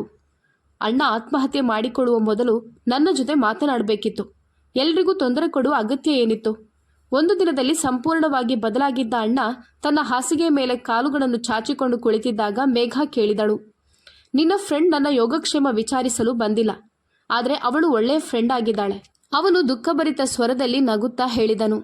ಮೇಘ ಅವನನ್ನು ತೀವ್ರವಾಗಿ ನೋಡುತ್ತಾ, ಬಹಳ ನಿರೀಕ್ಷೆಯಿಂದ ಕಣ್ಣು ತುಂಬುತ್ತಿದ್ದವಳು ನಿನ್ನನ್ನು ನೋಡಿ ಹೆದರುತ್ತಾಳೆ. ಅವಳು ಮತ್ತೆ ನೀನು ಆತ್ಮಹತ್ಯೆ ಮಾಡಿಕೊಳ್ಳಲು ಪ್ರಯತ್ನಿಸಿದ್ರೂ ಕೂಡ ಬರೋದಿಲ್ಲ. ನೀನು ಯಾರಿಗಾಗಿ ಪ್ರಾಣ ತ್ಯಜಿಸಲು ಸಿದ್ಧನೋ ಅವಳು ನಿನ್ನ ಬಗ್ಗೆ ಕಾಳಜಿ ವಹಿಸೋದಿಲ್ಲ. ಆದರೆ ನೀನು ಪ್ರತಿಕ್ಷಣವೂ ನಿನ್ನ ಬಗ್ಗೆ ಕಾಳಜಿ ವಹಿಸುವವರನ್ನು ನೋಯಿಸ್ತಿದ್ಯಾ. ನೀನು ನಿಜವಾಗಿ ಪ್ರೀತಿಸಿದ್ದರೆ ಎಲ್ಲರ ಮುಂದೆ ಅದನ್ನು ಘೋಷಿಸ್ತಿದ್ದೆ. ಅವಳ ನಿಶ್ಚಿತಾರ್ಥ ಪಾರ್ಟಿಗೆ ಹೋಗಿ ನಾಟಕೀಯವಾಗಿ ಅವಳ ಬೆರಳಿಗೆ ಉಂಗುರ ಹಾಕ್ತಿದ್ದೆ. ಆದರೆ ನೀನು ನನ್ನ ಜೊತೆ ಯಾವುದೇ ಸಮಾಲೋಚನೆ ಮಾಡಲಿಲ್ಲ. ಮತ್ತೀಗ ಈ ರೀತಿ ಮಾಡ್ಕೊಂಡಿದ್ಯಾ. ಈಗ ಏನೂ ಮಾಡಲು ಸಾಧ್ಯ ಇಲ್ಲ. ಅವಳು ಮುಂದಿನ ತಿಂಗಳು ಮದುವೆ ಆಗ್ತಿದ್ದಾಳೆ. ಮೇಘ ಅವನನ್ನು ಸಮಾಧಾನಪಡಿಸಲು ಪ್ರಯತ್ನಿಸುತ್ತಾ ಹೇಳಿದಳು. ಅವಳನ್ನು ಒಮ್ಮೆ ಬಂದು ನನ್ನನ್ನು ಭೇಟಿಯಾಗಲು ಹೇಳು. ನಾನು ಮಾತನಾಡಲು ಬಯಸುತ್ತೇನೆ. ನಂತರ ನೀನು ಏನು ಬೇಕಾದರೂ ಮಾಡ್ಬೋದು. ಕಾರ್ತಿಕ್ನ ಆಲೋಚನೆಗಳು ಅದರಲ್ಲಿ ಸಿಲುಕಿಕೊಂಡವು. ಬಾಗಿಲು ತೆರೆದಾಗ ಯಾರೋ ಒಳ ಬಂದರು. ಅವಳನ್ನು ನೋಡಿದ ಕಾರ್ತಿಕ್ ಒಂದು ಕ್ಷಣ ಉಸಿರಾಡೋದನ್ನೇ ಮರೆತನು. ಯಾಕಂದರೆ ಅವಳು ಅವನ ಉಸಿರನ್ನೇ ಕದ್ದಿದ್ದಳು. ಅವಳು ಸರಳವಾದ ಬಿಳಿ ಕುರ್ತಾ ಧರಿಸಿದ್ದಳು. ಕೂದಲನ್ನು ಸಡಿಲ ಬನ್ನಲ್ಲಿ ಕಟ್ಟಿಕೊಂಡಿದ್ದಳು. ರಾತ್ರಿಯಿಡೀ ಎಚ್ಚರವಿದ್ದ ಕಾರಣ ಅವಳ ಕಣ್ಣುಗಳು ಕೆಂಪಾಗಿದ್ದವು. ಮೇಘ ಅವಳನ್ನು ನೋಡಿದ ತಕ್ಷಣ ಹಾಸಿಗೆಯಿಂದ ಎದ್ದು ಹೊರಡಲು ಪ್ರಯತ್ನಿಸಿದಳು. ಜಾರ್ನಿಶ್ ಅವಳ ಕೈ ಹಿಡಿದುಕೊಂಡಳು. ನೀನೆಲ್ಲಿಗೂ ಹೋಗೋದಿಲ್ಲ. ನಂತರ ಹೇಳಿದಳು, ನಾನು ನಿನ್ನೊಂದಿಗೆ ನೇರವಾಗಿ ಮಾತನಾಡಲು ಬಂದಿದ್ದೇನೆ. ಅವಳು ಕೋಪದಿಂದ ಹೇಳಿದಳು, ಈ ರೋಗಿಯ ಪ್ರೀತಿ ಗುಣವಾಗಿದ್ಯೋ ಅಥವಾ ಸತ್ತು ಹೋಗಿದ್ಯೋ ಅಂತ ನೋಡಲು ಬಂದೆಯಾ? ಕಾರ್ತಿಕ್ ಕೆಣಕುತ್ತಾ ಹೇಳಿದನು. ಜಾರ್ನಿಷ್ ಹಲ್ಲು ಕಡಿಯುತ್ತಾ ಉತ್ತರಿಸಿದಳು. ನೀನು ಈ ರೀತಿ ಮಾಡಲು ಮತ್ತೆ ಪ್ರಯತ್ನಿಸಿದರೆ ನಾನೇ ನಿನ್ನನ್ನು ಕೊಲ್ಲುತ್ತೇನೆ. ಮುಂದಿನ ತಿಂಗಳು ನಾನು ಮದುವೆ ಆಗ್ತಿದ್ದೇನೆ ಮತ್ತು ನಮ್ಮ ಎರಡೂ ಕುಟುಂಬಗಳ ನಡುವೆ ಹಲವು ವರ್ಷಗಳಿಂದ ನಿರ್ಮಿತವಾದ ಈ ಬಲವಾದ ಬಂಧವನ್ನು ಮುರಿಬೇಡ ಎಂದು ಹೇಳಲು ಬಂದಿದ್ದೇನೆ. ನಿನ್ನ ಯಾವುದೇ ತಪ್ಪಿಗೆ ನಾನು ಜವಾಬ್ದಾರಳಲ್ಲ. ನಾನು ನಿನ್ನನ್ನು ಪ್ರೀತಿಸುವಂತೆ ಕೇಳಲಿಲ್ಲ. ಅವಳು ಎಚ್ಚರಿಸುತ್ತಾ ಹತ್ತಿರ ಹೋದಳು. ಮೇಘಾಳ ಕಣ್ಣುಗಳು ಅವರ ಮುಖಗಳ ಮೇಲೆ ಟೆನ್ನಿಸ್ ಚೆಂಡುಗಳಂತೆ ಹಾರುತ್ತಿದ್ದವು. ಸರಿ, ಮದುವೆಯಾಗು. ನನಗೆ ಯಾವುದೇ ಆಕ್ಷೇಪಣೆಗಳಿಲ್ಲ. ಆದರೆ ಒಂದು ಪ್ರಶ್ನೆಗೆ ಉತ್ತರ ಕೊಡು. ನೀನು ನನ್ನನ್ನು ತಿರಸ್ಕರಿಸುತ್ತಿರಲು ಕಾರಣವಾದ ವ್ಯಕ್ತಿಯನ್ನು ಪ್ರೀತಿಸ್ತೀಯಾ? ನಿನ್ನ ಕಣ್ಣಿನಲ್ಲಿ ಸತ್ಯವನ್ನು ಓದುತ್ತಿದ್ದೇನೆ. ಸುಳ್ಳು ಹೇಳಬೇಡ, ಅವನು ಗಂಭೀರವಾಗಿ ಹೇಳಿದನು. ಜಾರ್ನಿಷ್ ಕೆಲವು ಕ್ಷಣ ಹಲ್ಲು ಕಡಿಯುತ್ತಾ ಹೇಳಿದಳು. ಅವನು ನನ್ನನ್ನು ಪ್ರೀತಿಸದಿದ್ದರೆ ನಾನು ಪ್ರೀತಿಸುತ್ತೇನೆ. ಹೇಗಾದರೂ ಒಂದು ಹುಡುಗಿ ಮದುವೆಯಾದಾಗ ಅವಳ ಗಂಡನ ಪ್ರೀತಿ ಸ್ವಾಭಾವಿಕವಾಗಿ ಅವಳ ಹೃದಯದಲ್ಲಿ ಸ್ಥಾನ ಪಡೆಯುತ್ತದೆ. ಅದರ ಬಗ್ಗೆ ನೀನು ಚಿಂತಿಸಬೇಡ. ಅವಳು ಮನವರಿಕೆ ನೀಡುವ ಪ್ರಯತ್ನ ಮಾಡುತ್ತಿದ್ದಾಗ ಅವನು ಹಠಾತ್ತನೆ ಎದ್ದು ನಿಂತನು. ಹೆಜ್ಜೆ ಹೆಜ್ಜೆಗೂ ಅವಳತ್ತ ಹೋದನು. ಜಾರ್ನಿಷ್ ತಕ್ಷಣ ಹಿಂದೆ ಸರಿದು ಗೋಡೆಗೆ ಒರಗಿದಳು. ಆತಂಕದಿಂದ ಅವನತ್ತ ನೋಡಿದಳು. ನಿನ್ಗೆ ನನ್ನ ಬಗ್ಗೆ ಏನೂ ಅನ್ನಿಸ್ತಿಲ್ವಾ? ಕಾರ್ತಿಕ್ ಅವಳ ಕಣ್ಣುಗಳಲ್ಲಿ ಏನನ್ನು ಹುಡುಕುತ್ತಾ ಕೇಳಿದನು. ಜಾರ್ನಿಷ್ ಉಗುಳನ್ನು ನುಂಗಿ ನರಳುತ್ತಾ ಹೇಳಿದಳು. ನಾನು ನಿನ್ಗಿಂತ 5 ವರ್ಷ ದೊಡ್ಡವಳು ಕಾರ್ತಿಕ್. ನಾನೇನನ್ನಾದರೂ ಅನುಭವಿಸಬೇಕಾ? ನಾನು ನಿನ್ನಂತೆ ಮೂರ್ಖಳಲ್ಲ. ನಾನು ನಿನ್ಗಿಂತ ಚಿಕ್ಕವನಾಗಿರೋದ್ರಿಂದ ನೀನು ನನ್ನನ್ನು ತಿರಸ್ಕರಿಸಿದ್ಯಾ? ಕಾರ್ತಿಕ್ಕಿಗೆ ಅಪಾರ ವಿಷಾದವಾಯಿತು. ಈ ಕಾರಣ ದೊಡ್ಡದಾಗಿದೆ ಕಾರ್ತಿಕ್. ನಾನು ಬಯಸಿದ್ರೂ ಅದನ್ನು ಮರೆಯಲು ಸಾಧ್ಯ ಇಲ್ಲ. ಆದ್ದರಿಂದ ಹಿಂದೆ ಸರಿದು ಬಿಡು. ನಮ್ಮ ಜೀವನವನ್ನು ಕಷ್ಟಕರವಾಗಿಸಬೇಡ, ಅವಳು ಧ್ವಂಸಗೊಂಡ ಧ್ವನಿಯಲ್ಲಿ ಹೇಳಿದಳು. ಆದರೆ ಕಾರ್ತಿಕ್ ಬೇರೆ ರೀತಿಯಲ್ಲಿ ನಿರ್ಧರಿಸಿದ್ದನು. ಈ ಕಾರಣ ನನಗೆ ಅಪ್ರಾಮಾಣಿಕವಾಗಿದೆ. ಚಿಂತಿಸಬೇಡ, ನಾನೆಲ್ಲವನ್ನು ಸರಿಪಡಿಸುತ್ತೇನೆ. ನೀನು ಆ ಹುಡುಗನನ್ನು ಪ್ರೀತಿಸ್ತಿಲ್ಲ ಅಷ್ಟೇ. ಈಗ ಹೋಗಿ ವಿಶ್ರಾಂತಿ ಪಡೆ. ಅವಳ ಮುಖದ ಮೇಲಿನ ಕೂದಲನ್ನು ಸವರುತ್ತಾ, ಬಹುಶಃ ನೀನು ರಾತ್ರಿ ಇಡೀ ನಿದ್ರೆ ಮಾಡಿಲ್ವಲ್ಲ? ಅವನು ಮೆಲ್ಲನೆ ಹೇಳಿದನು. ಮೇಘ ಬಾಯಿ ತೆರೆದು ತನ್ನ ಅಣ್ಣನ ಹುಚ್ಚುತನವನ್ನು ನೋಡಿ ಕೋಣೆಯಿಂದ ಓಡಿ ಹೋದಳು. ಜಾರ್ನಿಷ್ ಅವನನ್ನು ತೀವ್ರವಾಗಿ ನೋಡುತ್ತಾ ನಿಂತಿದ್ದಳು. ನಿನ್ಗೆ ನನ್ನ ಬಗ್ಗೆ ಏನೂ ಅನಿಸದಿದ್ರೆ ಇಂದಿನಿಂದ ಪ್ರಾರಂಭಿಸು. ನನ್ನ ಪ್ರೀತಿ ಸ್ವತಃ ನಿನ್ನ ಹೃದಯವನ್ನು ತಲುಪುತ್ತದೆ ಜಾರ್ನಿಷ್. ಕಿಟಕಿಯನ್ನು ತೆರೆದಿಡು ಎಂದು ಅವನು ಹೇಳಿ ಅವಳ ಗಲ್ಲವನ್ನು ತನ್ನ ಹೆಬ್ಬೆರಳಿನಿಂದ ಲಘುವಾಗಿ ಮುಟ್ಟಿದನು. ಜಾರ್ನಿಷ್ ಹೃದಯವು ವೇಗವಾಗಿ ಬಡಿಯಿತು. ಕಾರ್ತಿಕ್ನ ಭವ್ಯವಾದ ಆಕೃತಿಯ ಎದುರು ಯಾವ ಹುಡುಗಿ ಬಲವಾಗಿ ನಿಲ್ಲಲು ಸಾಧ್ಯ? ಅವಳ ಹೃದಯವು ದಾರಿ ತಪ್ಪುವ ಮೊದಲು ಅವಳು ಅವನನ್ನು ಹಿಂದಕ್ಕೆ ತಳ್ಳಿ ಬೇಗನೆ ಕೋಣೆಯಿಂದ ಹೊರಟು ಹೋದಳು. ಅವಳು ಹೊರಟು ಹೋದ ತಕ್ಷಣ ಕಾರ್ತಿಕ್ ಹಾಸಿಗೆಯ ಮೇಲೆ ಕುಸಿದು ಬಿದ್ದನು. ಜಾರ್ನಿಷ್ ಅವನ ಜೀವನದಷ್ಟೇ ಅವನಿಗೆ ಮುಖ್ಯಳಾಗಿದ್ದಳು. ಅವಳು ಕೋಪದಿಂದ ಮನೆಗೆ ಮರಳಿದಳು. ತಕ್ಷಣ ಮದುವೆಯ ದಿನಾಂಕವನ್ನು ಆದಷ್ಟು ಬೇಗ ನಿಗದಿಪಡಿಸಲು ಹೇಳಿದಳು. ಅವಳ ಮನಸ್ಸಿನಲ್ಲಿ ಚಿಕ್ಕ ವಯಸ್ಸಿನಲ್ಲೇ ಮದುವೆ ಉತ್ತಮ ಪರಿಹಾರ ಎಂದು ತೀರ್ಮಾನಿಸಿದ್ದಳು. ಈ ಬಾರಿ ಅವನು ಆತ್ಮಹತ್ಯೆ ಮಾಡಿಕೊಂಡರೆ ಮಾಡಲಿ, ಅವನೇನು ಮಾಡಿದ್ರೂ ಅದಕ್ಕೆ ನಾನು ಜವಾಬ್ದಾರಳಲ್ಲ ಎಂದು ಅವಳು ದೃಢವಾಗಿ ನಿರ್ಧರಿಸಿದಳು. ಮನೆಯಲ್ಲೆಲ್ಲ ಮದುವೆಯ ಸಿದ್ಧತೆಗಳು ಆರಂಭವಾದವು. ಕಾರ್ಡ್ಗಳು ಹಂಚಲ್ಪಟ್ಟವು. ಜಾರ್ನಿಷ್ ತನ್ನ ವಿಶ್ವವಿದ್ಯಾಲಯದ ಸ್ನೇಹಿತರು ಮತ್ತು ಸಹೋದ್ಯೋಗಿಗಳನ್ನು ಸಹ ಆಹ್ವಾನಿಸಿದಳು. ಅವಳ ಮದುವೆಗೆ ಕೇವಲ 15 ದಿನಗಳು ಮಾತ್ರ ಉಳಿದಿದ್ದವು. ಮೇಘ ಅವಳನ್ನು ಭೇಟಿಯಾಗುವುದನ್ನು ನಿಲ್ಲಿಸಿದ್ದಳು, ಅವಳ ಮೇಲೆ ಕೋಪಗೊಂಡಂತೆ. ಆದರೆ ಜಾರ್ನಿಷ್ ಯಾರನ್ನು ಸಮಾಧಾನಪಡಿಸುವ ಮನಸ್ಥಿತಿಯಲ್ಲಿರಲಿಲ್ಲ. ಅವಳು ತನ್ನ ಹೃದಯವನ್ನು ಮನೆ ಮತ್ತು ವಿಶ್ವವಿದ್ಯಾಲಯಕ್ಕೆ ಸೀಮಿತಗೊಳಿಸಿದ್ದಳು. ಈ ಸಮಯದಲ್ಲಿ ಭಾವಿ ಗಂಡ ಪ್ರೇಮ್ ಅವಳನ್ನು ಊಟಕ್ಕೆ ಆಹ್ವಾನಿಸಿದನು. ಮದುವೆಗೆ ಮೊದಲು ಒಮ್ಮೆ ಜಾರ್ನಿಷ್ ಅವರನ್ನು ಭೇಟಿಯಾಗಬೇಕೆಂದು ಅವನು ಹೇಳಿದನು. ಜಾರ್ನಿಷ್ ಆಕ್ಷೇಪಿಸಲಿಲ್ಲ. ಎಲ್ಲದರ ನಂತರ ಅವಳು ತನ್ನ ಜೀವನವನ್ನು ಕಳೆಯಲಿರುವ ವ್ಯಕ್ತಿಯ ಬಗ್ಗೆ ಸ್ವಲ್ಪ ತಿಳಿದುಕೊಳ್ಳೋದು ಅವಳ ಹಕ್ಕು. ರಾತ್ರಿ 8 ಗಂಟೆಗೆ ಅವಳು ಸಿದ್ಧಳಾಗಿ ಮನೆಯಿಂದ ಹೊರಟು ಕಾರಿನಲ್ಲಿ ಹತ್ತಿ ರೆಸ್ಟೋರೆಂಟ್ಗೆ ಹೋದಳು. ಅವಳು ಬಂದಾಗ ಪ್ರೇಮ್ ಈಗಾಗಲೇ ಅಲ್ಲಿದ್ದನು. ಅವನು ಅವಳನ್ನು ನೋಡಿ ಮೃದುವಾಗಿ ಮುಗುಳ್ನಕ್ಕನು. ಜಾರ್ನಿಷ್ ಕೂಡ ಲಘುವಾಗಿ ಮುಗುಳ್ನಕ್ಕು ಎದುರಿನ ಸೋಫಾದಲ್ಲಿ ಕುಳಿತಳು. ಅವಳು ಇಲ್ಲಿಗೆ ಬಂದಿದ್ದಳು ನಿಜ, ಆದರೆ ಏನು ಹೇಳಬೇಕೆಂದು ಅವಳಿಗೆ ತಿಳಿಯಲಿಲ್ಲ. ನಾನು ನಿನ್ನನ್ನು ಹೀಗೆ ಹೊರಗೆ ಕರೆಯೋದ್ರಲ್ಲಿ ನಿನಗೆ ಅಭ್ಯಂತರವಿಲ್ವಾ? ಅವನು ಕೇಳಿದನು. ಅವಳು ಮೃದುವಾಗಿ ಮುಗುಳ್ನಕ್ಕಳು. ಇಲ್ಲ, ಮದುವೆಗೆ ಮುಂಚೆ ಒಬ್ಬರನ್ನೊಬ್ಬರು ಸ್ವಲ್ಪ ತಿಳಿದುಕೊಳ್ಳೋದು ಮುಖ್ಯ. ಅದಕ್ಕಾಗಿ ನಾನು ಬಂದೆ. ಹೇಳಿ, ನೀವು ನನಗಾಗಿ ಹೇಗೆ ಸಮಯ ಕಂಡುಕೊಂಡ್ರಿ? ಇಂದು ನನಗೆ ಕೆಲಸದಲ್ಲಿ ಯಾವುದೇ ಪ್ರಮುಖ ಮೀಟಿಂಗ್ ಇರಲಿಲ್ಲ ಎಂದು ಅವನು ಉತ್ತರಿಸಿದನು. ಅದರಿಂದ ನಾನು ನಿನ್ನೊಂದಿಗೆ ಊಟ ಮಾಡಬೇಕು ಅಂತ ಯೋಚಿಸಿದೆ. ಅಪ್ಪನ ಎಲ್ಲ ಕೆಲಸಗಳನ್ನು ನಾನೊಬ್ಬನೇ ನಿಭಾಯಿಸುತ್ತೇನೆ. ನಾನು ಪ್ರತಿದಿನ ದೇಶದ ಹೊರಗೆ ಪ್ರಯಾಣಿಸಬೇಕಾಗುತ್ತದೆ. ವೇಳಾಪಟ್ಟಿ ತುಂಬ ಕಠಿಣವಾಗಿದೆ. ಆದರೆ ನೀನಿದನ್ನು ತುಂಬ ಗಂಭೀರವಾಗಿ ಪರಿಗಣಿಸುವುದಿಲ್ಲ ಅಂತ ನಾನು ಭಾವಿಸುತ್ತೇನೆ. ವಾಸ್ತವವಾಗಿ ನನಗೆ ಮದುವೆ ಆಗಲು ಇಷ್ಟ ಇರಲಿಲ್ಲ ಮತ್ತು ಅದಕ್ಕೆ ಸಮಯವೂ ಇರಲಿಲ್ಲ. ಅವನು ಕ್ಷಣಕಾಲ ನಿಟ್ಟುಸಿರು ಬಿಡುತ್ತಾ ಮುಂದುವರಿಸಿದನು. ಆದರೆ ನನ್ನ ತಾಯಿ ಹೇಳುವ ಯಾವುದನ್ನು ನಾನು ನಿರಾಕರಿಸಲು ಸಾಧ್ಯವಿಲ್ಲ ಅಂತ ನಿನಗೆ ತಿಳಿದಿದೆ. ಅವರು ಬಾಲ್ಯದಿಂದಲೂ ನನ್ನನ್ನು ಚೆನ್ನಾಗಿ ನೋಡಿಕೊಂಡಿದ್ದಾರೆ. ನಾನವರ ಪ್ರತಿಯೊಂದು ಮಾತನ್ನು ಪಾಲಿಸಲು ಬದ್ಧನಾಗಿದ್ದೇನೆ. ಜಾರ್ನಿಸ್ ಸಿಹಿ ಮತ್ತು ಸಭ್ಯ ಸ್ವರದಲ್ಲಿ ಹೇಳಿದಳು. ನೀವು ಹೇಳಿದ್ದು ಸರಿ. ಪೋಷಕರು ನಮಗೆ ಕೆಟ್ಟದ್ದನ್ನು ಬಯಸೋದಿಲ್ಲ ಅಲ್ವಾ? ಅವರ ಮಾತಿಗೆ ನಿರಾಕರಿಸಬಾರ್ದು. ಅವರು ಏನು ಹೇಳಿದ್ರು ಅದು ಸರಿಯಾಗಿರುತ್ತೆ. ಜಾರ್ನಿಶ್ ಒಪ್ಪಿಗೆ ಸೂಚಿಸುತ್ತಾ ತಲೆ ಆಡಿಸಿದಳು. ನಿಜ, ನೀವು ತುಂಬ ಪ್ರಬುದ್ಧರು ಮತ್ತು ಅರ್ಥ ಮಾಡಿಕೊಳ್ಳುವವರು. ಅದಕ್ಕಾಗಿ ಅಮ್ಮ ನಿಮ್ಮನ್ನು ಮೊದಲ ನೋಟದಲ್ಲೇ ಇಷ್ಟಪಟ್ಟರು ಎಂದು ಪ್ರೇಮ್ ಹೇಳಿದ. ಮತ್ತು ನಾನವರ ಮಾತುಗಳನ್ನು ಕಣ್ಣು ಮುಚ್ಚಿ ಒಪ್ಪಿಕೊಂಡೆ. ದಯವಿಟ್ಟು ನನ್ನ ಅಮ್ಮನೊಂದಿಗಿನ ಸಂಬಂಧವನ್ನು ಎಂದಿಗೂ ಹಾಳು ಮಾಡಬೇಡ ಅಂತ ನಾನು ಕೇಳಿಕೊಳ್ಳುತ್ತೇನೆ. ಇಲ್ಲದಿದ್ದರೆ ನಮ್ಮ ಸಂಬಂಧವು ಜಟಿಲವಾಗುತ್ತದೆ. ಅವನು ನಗುತ್ತಾ ಮುಂದುವರಿಸಿದನು. ನಾನು ಕಷ್ಟಪಟ್ಟು ದುಡಿಯುವ ವ್ಯಕ್ತಿ. ನಾನು 24 ಗಂಟೆಗಳ ಕಾಲ ದಣಿವರಿಯದೆ ಕೆಲಸ ಮಾಡುತ್ತೇನೆ. ಆದರೆ ಅಮ್ಮ ಮನೆಯಲ್ಲಿ ಒಬ್ಬಂಟಿಯಾಗಿ ಬೇಸರಗೊಳ್ಳುತ್ತಾಳೆ. ಈಗ ಅವರು ಕೆಲಸದವರ ಜೊತೆ ತನ್ನ ಹೃದಯದ ಎಲ್ಲ ಭಾವನೆಗಳನ್ನು ಹಂಚಿಕೊಳ್ಳಲು ಸಾಧ್ಯ ಇಲ್ಲ. ಅದಕ್ಕಾಗಿ ಅವರು ಮನೆಯಲ್ಲಿ ಸೊಸೆ ಇರುವುದು ಮುಖ್ಯ ಅಂತ ಹೇಳಿದರು.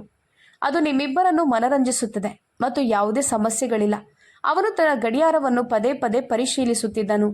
ಮದುವೆಯ ನಂತರ ಅವನು ಯಾವಾಗಲೂ ತನ್ನ ತಾಯಿಯನ್ನು ನೋಡಿಕೊಳ್ಳುತ್ತಾನೆ ಮತ್ತು ಅವಳ ಜೊತೆಯಲ್ಲಿರುತ್ತಾನೆ ಎಂದು ಜಾರ್ನಿಷ್ಗೆ ಆತುರದಿಂದ ಸೂಚಿಸಿದನು.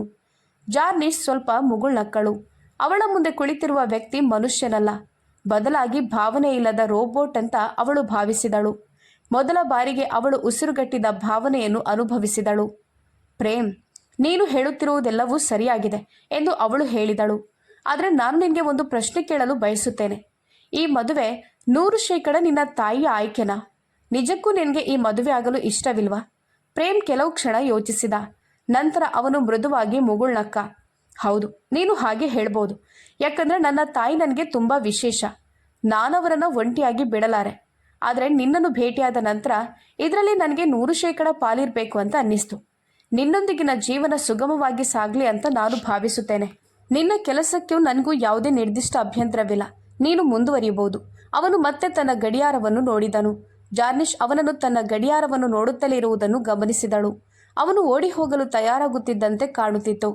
ನಿಮಗೆ ಸಮಯ ಇಲ್ಲದಿದ್ದರೆ ನೀವು ಹೋಗ್ಬೋದು, ನನಗೆ ಅಭ್ಯಂತರ ಇಲ್ಲ ಎಂದು ಅವಳು ತನ್ನ ಬ್ಯಾಗ್ ಎತ್ತಿಕೊಳ್ಳುತ್ತಾ ಹೇಳಿದಳು. ಹೋ ಇಲ್ಲ, ದಯವಿಟ್ಟು ತಿನ್ನಿ, ಅವನು ಮುಜುಗರದಿಂದ ಹೇಳಿದ. ಆದರೆ ಜಾರ್ನಿಶ್ ತನ್ನ ಹಸಿವನ್ನು ಕಳೆದುಕೊಂಡಿದ್ದಳು. ಅವಳು ತಾಜಾ ಗಾಳಿಯನ್ನು ಉಸಿರಾಡಬೇಕಾಗಿತ್ತು. ನಿಮ್ಮನ್ನು ಭೇಟಿಯಾಗಿದ್ದು ಸಂತೋಷ. ನಾನು ಹೊರಡುತ್ತಿದ್ದೇನೆ ಎಂದು ಅವಳು ಹೇಳಿದಳು. ಅವಳು ತನ್ನ ಬ್ಯಾಗ್ ಎತ್ತುತ್ತಾ ಎದ್ದು ಹೋದಳು. ನಿಮ್ಮ ತಾಯಿಯನ್ನು ಸಂತೋಷವಾಗಿಡಿ ಎಂದು ಅವಳು ಹೇಳಿ ಹೊರಗೆ ಹೋದಳು. ಪ್ರೇಮ್ ಕರೆ ಸ್ವೀಕರಿಸಿ ಬಿಲ್ ಪಾವತಿಸುತ್ತಿದ್ದನು. ಅವನ ಮುಖದಲ್ಲಿ ಅವಸರ ಸ್ಪಷ್ಟವಾಗಿತ್ತು. ಜಾರ್ನಿಶ್ ಬೇಗನೆ ಹೊರಗೆ ಹೊರಟಳು. ಮಳೆ ಬರುತ್ತಿದ್ದಂತೆ ಹೊರಗೆ ತಣ್ಣನೆಯ ಗಾಳಿ ಬೀಸ್ತಿತ್ತು. ಆದರೆ ಮೊದಲ ಬಾರಿಗೆ ಅವಳು ತಂಪಾದ ಗಾಳಿಯಲ್ಲಿ ಒಂಟಿಯಾಗಿ ನಡೆಯುವುದನ್ನು ಆನಂದಿಸುತ್ತಿದ್ದಳು. ಅವಳು ಬೀದಿಯಲ್ಲಿ ಗುರಿ ಇಲ್ಲದೆ ನಡೆಯಲು ಪ್ರಾರಂಭಿಸಿದಳು.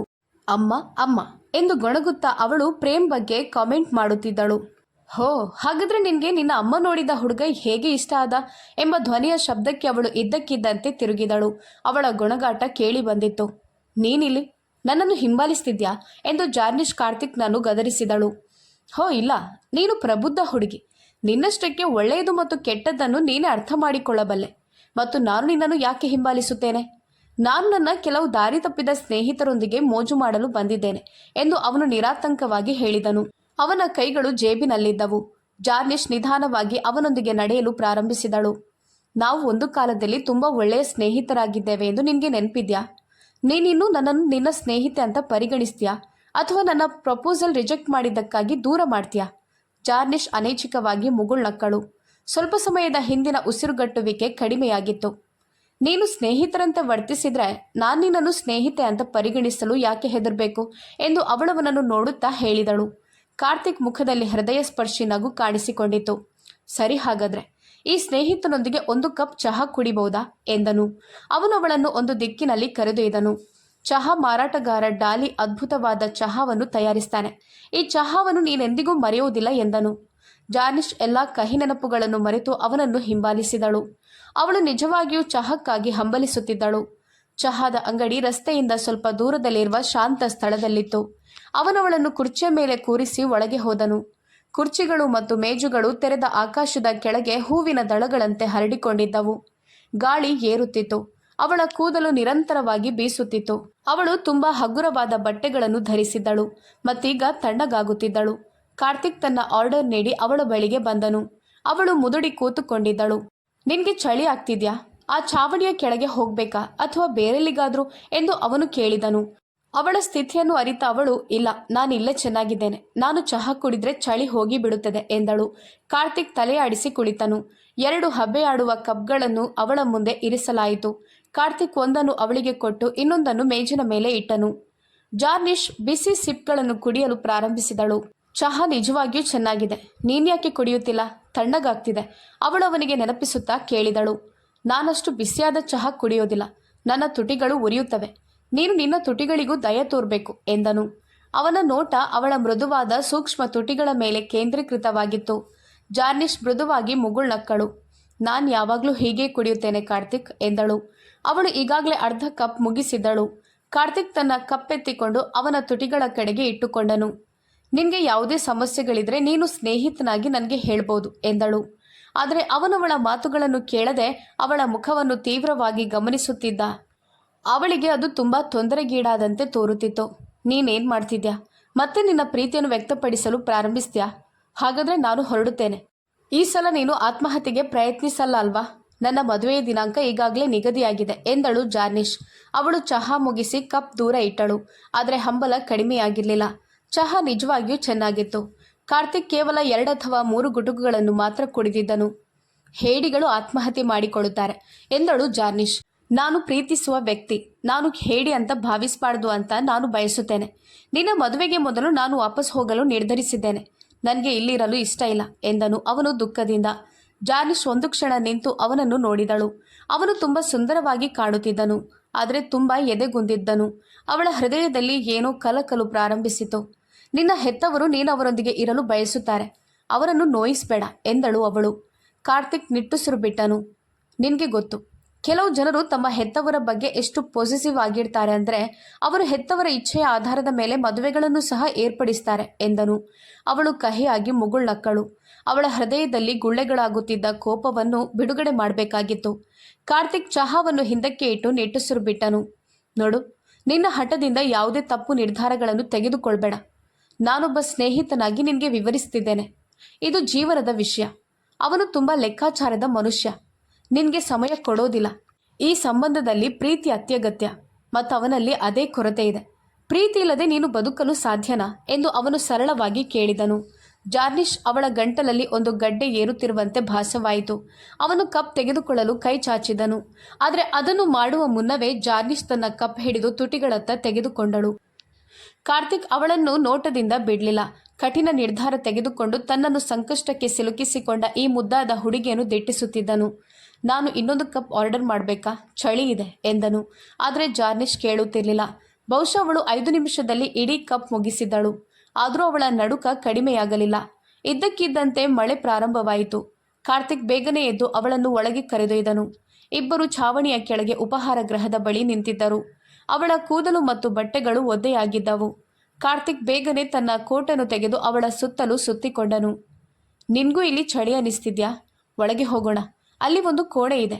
ಸ್ವಲ್ಪ ಸಮಯದವರೆಗೆ ನಾವದನ್ನು ಬಾಡಿಗೆಗೆ ಪಡಿಬೋದು. ಬಾ, ನನ್ನ ಹಿಂದೆ ಬಾ ಎಂದನು. ಅವನು ಮೆಟ್ಟಿಲುಗಳನ್ನು ಹತ್ತಿದನು. ಬಹುಶಃ ಆ ಕೋಣೆ ಮೇಲಿನ ಮಹಡಿಯಲ್ಲಿತ್ತು. ಜಾರ್ನಿಶ್ ಅವನನ್ನು ಹಿಂಬಾಲಿಸಿದಳು. ಈ ಮಳೆ ಶೀಘ್ರದಲ್ಲೇ ನಿಲ್ಲುವ ಲಕ್ಷಣ ಕಾಣಿಸಲಿಲ್ಲ. ಕೋಣೆ ತುಂಬ ಚಿಕ್ಕದಾಗಿತ್ತು. ಕಿಟಕಿಯ ಬಳಿ ಮೂಲೆಯಲ್ಲಿ ಒಂದು ಹಾಸಿಗೆ ಮತ್ತು 2 ಕುರ್ಚಿಗಳಿದ್ದವು. ಅವಳು ಒಂದು ಕುರ್ಚಿಯ ಮೇಲೆ ಕುಳಿತು ಸುರಿಯುತ್ತಿದ್ದ ಮಳೆಯನ್ನು ದಿಟ್ಟಿಸುತ್ತಿದ್ದಳು. ಕಾರ್ತಿಕ್ ಅವಳ ಮುಂದೆ ವಕ್ರವಾಗಿ ನಿಂತು ಗೋಡೆಗೆ ಒರಗಿದನು. ಮಳೆ ಎಂದಿಗೂ ನಿಲ್ಲಬಾರದೆಂದು ಅವನು ಬಯಸಿದನು. ಯಾಕಂದರೆ ಅವನವಳ ಪಕ್ಕದಲ್ಲೇ ನಿಲ್ಲ ಬಯಸಿದ್ದನು. ನೀನು ನನ್ನನ್ನು ಯಾಕೆ ಹಾಗೆ ನೋಡ್ತಿದ್ಯಾ? ನಾನು ನಿನ್ನನ್ನು ನೋಡಬಾರ್ದಾ? ಅವನು ಕೇಳಿದಾಗ ಅವಳು ಮುಗುಳ್ನಕ್ಕಳು.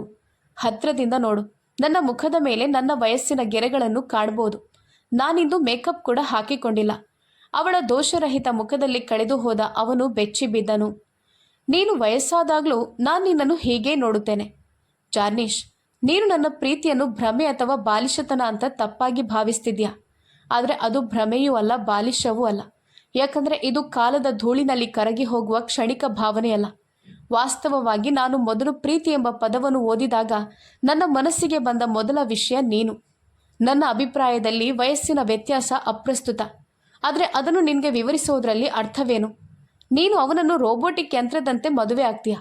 ನಿನ್ನನ್ನು ಯಾರು ತಡೆಯಬಲ್ಲರು? ಅವನು ಕೊನೆಗೆ ಜೋರಾಗಿ ನಕ್ಕನು.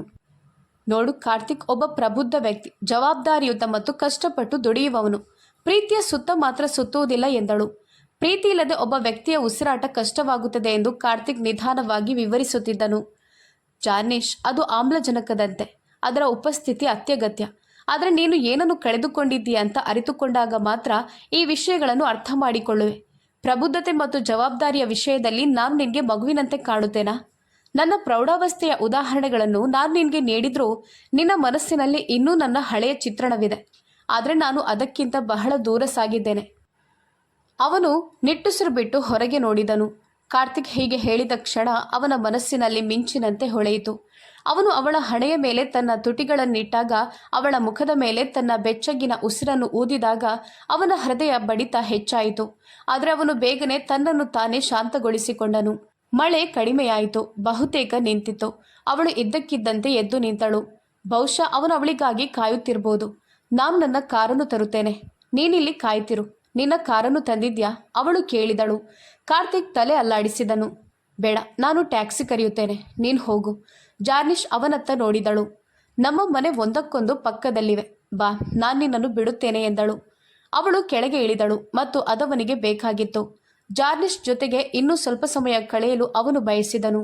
ಅವನು ತನ್ನ ಚಾಲಕನಿಗೆ ಕರೆ ಮಾಡಿ ಕಾರಿನ ಸ್ಥಳವನ್ನು ತಿಳಿಸಿ ವಾಪಸ್ ತಗೊಂಡು ಹೋಗಲು ಹೇಳಿದನು. ವಾಸ್ತವವಾಗಿ ಅವನು ಕಾರನ್ನು ತನ್ನೊಂದಿಗೆ ತಂದಿದ್ದನು. ಆದರೆ ಜಾರ್ನಿಶ್ಗೆ ಸುಳ್ಳು ಹೇಳಿದನು.